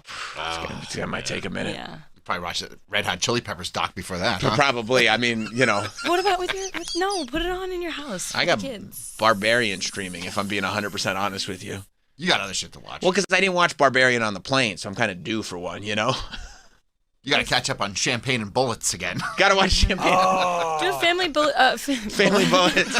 Family Bullet time. Oh, my God. Dan's going to put Champagne and Bullets on for us Family again. movie night, and Yeah. then you'll do a double feature once they go to bed. Barbarian is the second one, or Champagne and Bullets? Yeah, whatever. Tangled and followed by your thing. It's like an hour and a half hour movie. What if I was like, okay, I'll watch Tangled and give you my thoughts on it, but Danielle has to watch Champagne and Bullets and give her thoughts on it? I would love that. Would you? Because you'd love to hear her I takeaway would love on to hear what she has to say Champagne about and it. Bullets. And break it down. Let's If hear you it. watched Right. a movie, I would watch it. I mean, we might do that. Bro, that's what I've been saying this whole time. I said, I'll watch The Count of Monte Cristo if you watch Big Fat Liar, but you're not doing it, so I'm Count not of Monte doing it. Cristo is not a penalty. Well, Count of Monte neither is Cristo. Tangled. Neither Count of is Monte Cristo Tangled. will change your life. Okay. So will Tangled. I don't know. That's I get what it. I'm You saying. cget the fucking hair and shit. No, but you you know what I'm don't- saying? you Try to don't get know. into the underwear, right? Trying to get into the underwear. I think that's what it was. All right, I might have to do some research. Maybe I might have to loan you my hard copy of Champagne and Bullets. All right. You know, If he loans it, you never give it back. So true. Because he does that bullshit to everybody. That's not true. You got your microphone back. I don't have my book back. Yes, I did. I gave you that book back. Nope. Took years for my Brian Wilson DVD. I don't even have a DVD player anymore by the time I got it back. It was a good doc. It was signed. Yeah. Oh. It still is Wow, signed. really? Yes. That And you shit- loaned it to him? That shit was Like in an my house. asshole. That You shit- loaned it to him signed? Shit was in my 'Cause house we were for talking a about it. long time. We were talking about it. He was excited about it. I was like, I'll bring it in for you, bro. You'll love this doc. And I did. I would have just like given him like the DVD in like a Bro, I fucked up. in a In a case. plastic I learned my Yeah. lesson. I wanted to hold on to it in case I wanted to do a second watch. You're such a piece of shit. Well, because then what happens? They go, "Oh, will you bring this back?" And I go, "Yes." And then I think to myself, you know what'd be funny? I just said yes, I'll do it. Imagine if I just didn't. You don't think to yourself that's mean. I do. And I go, but that's why it's funny. You know why? Because it comes with this feeling of helplessness. Like on your end, you're like, I'm out of options. I don't know what to do here. Right. I'm about to call your wife. Right. And that usually works. That'll get it. Because she'll like put it in my bag. And then you just go through my bag. You just shove me there and go through the bag. It's right there. This belongs to me. Right.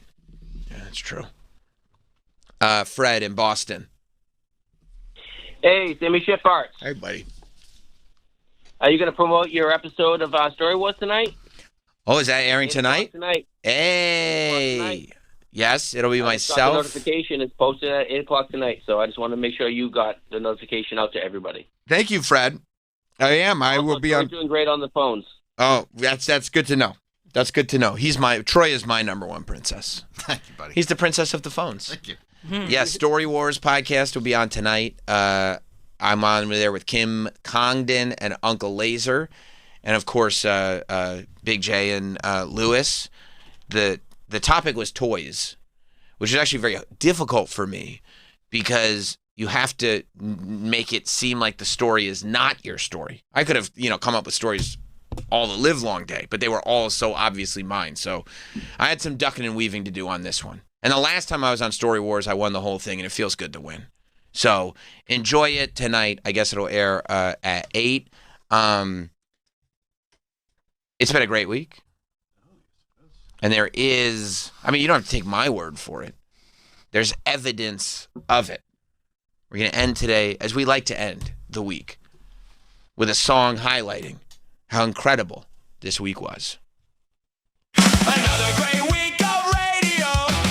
Turn it up, hey ho, let's go. Laughing all morning long. It's Sam Roberts Show. Sam dines and dashes after dinner with Travis. Some guys eating mashed potatoes with an active gunman. Russell Brand can't find the verse in Isaiah. Kenny Ortega stole a clip.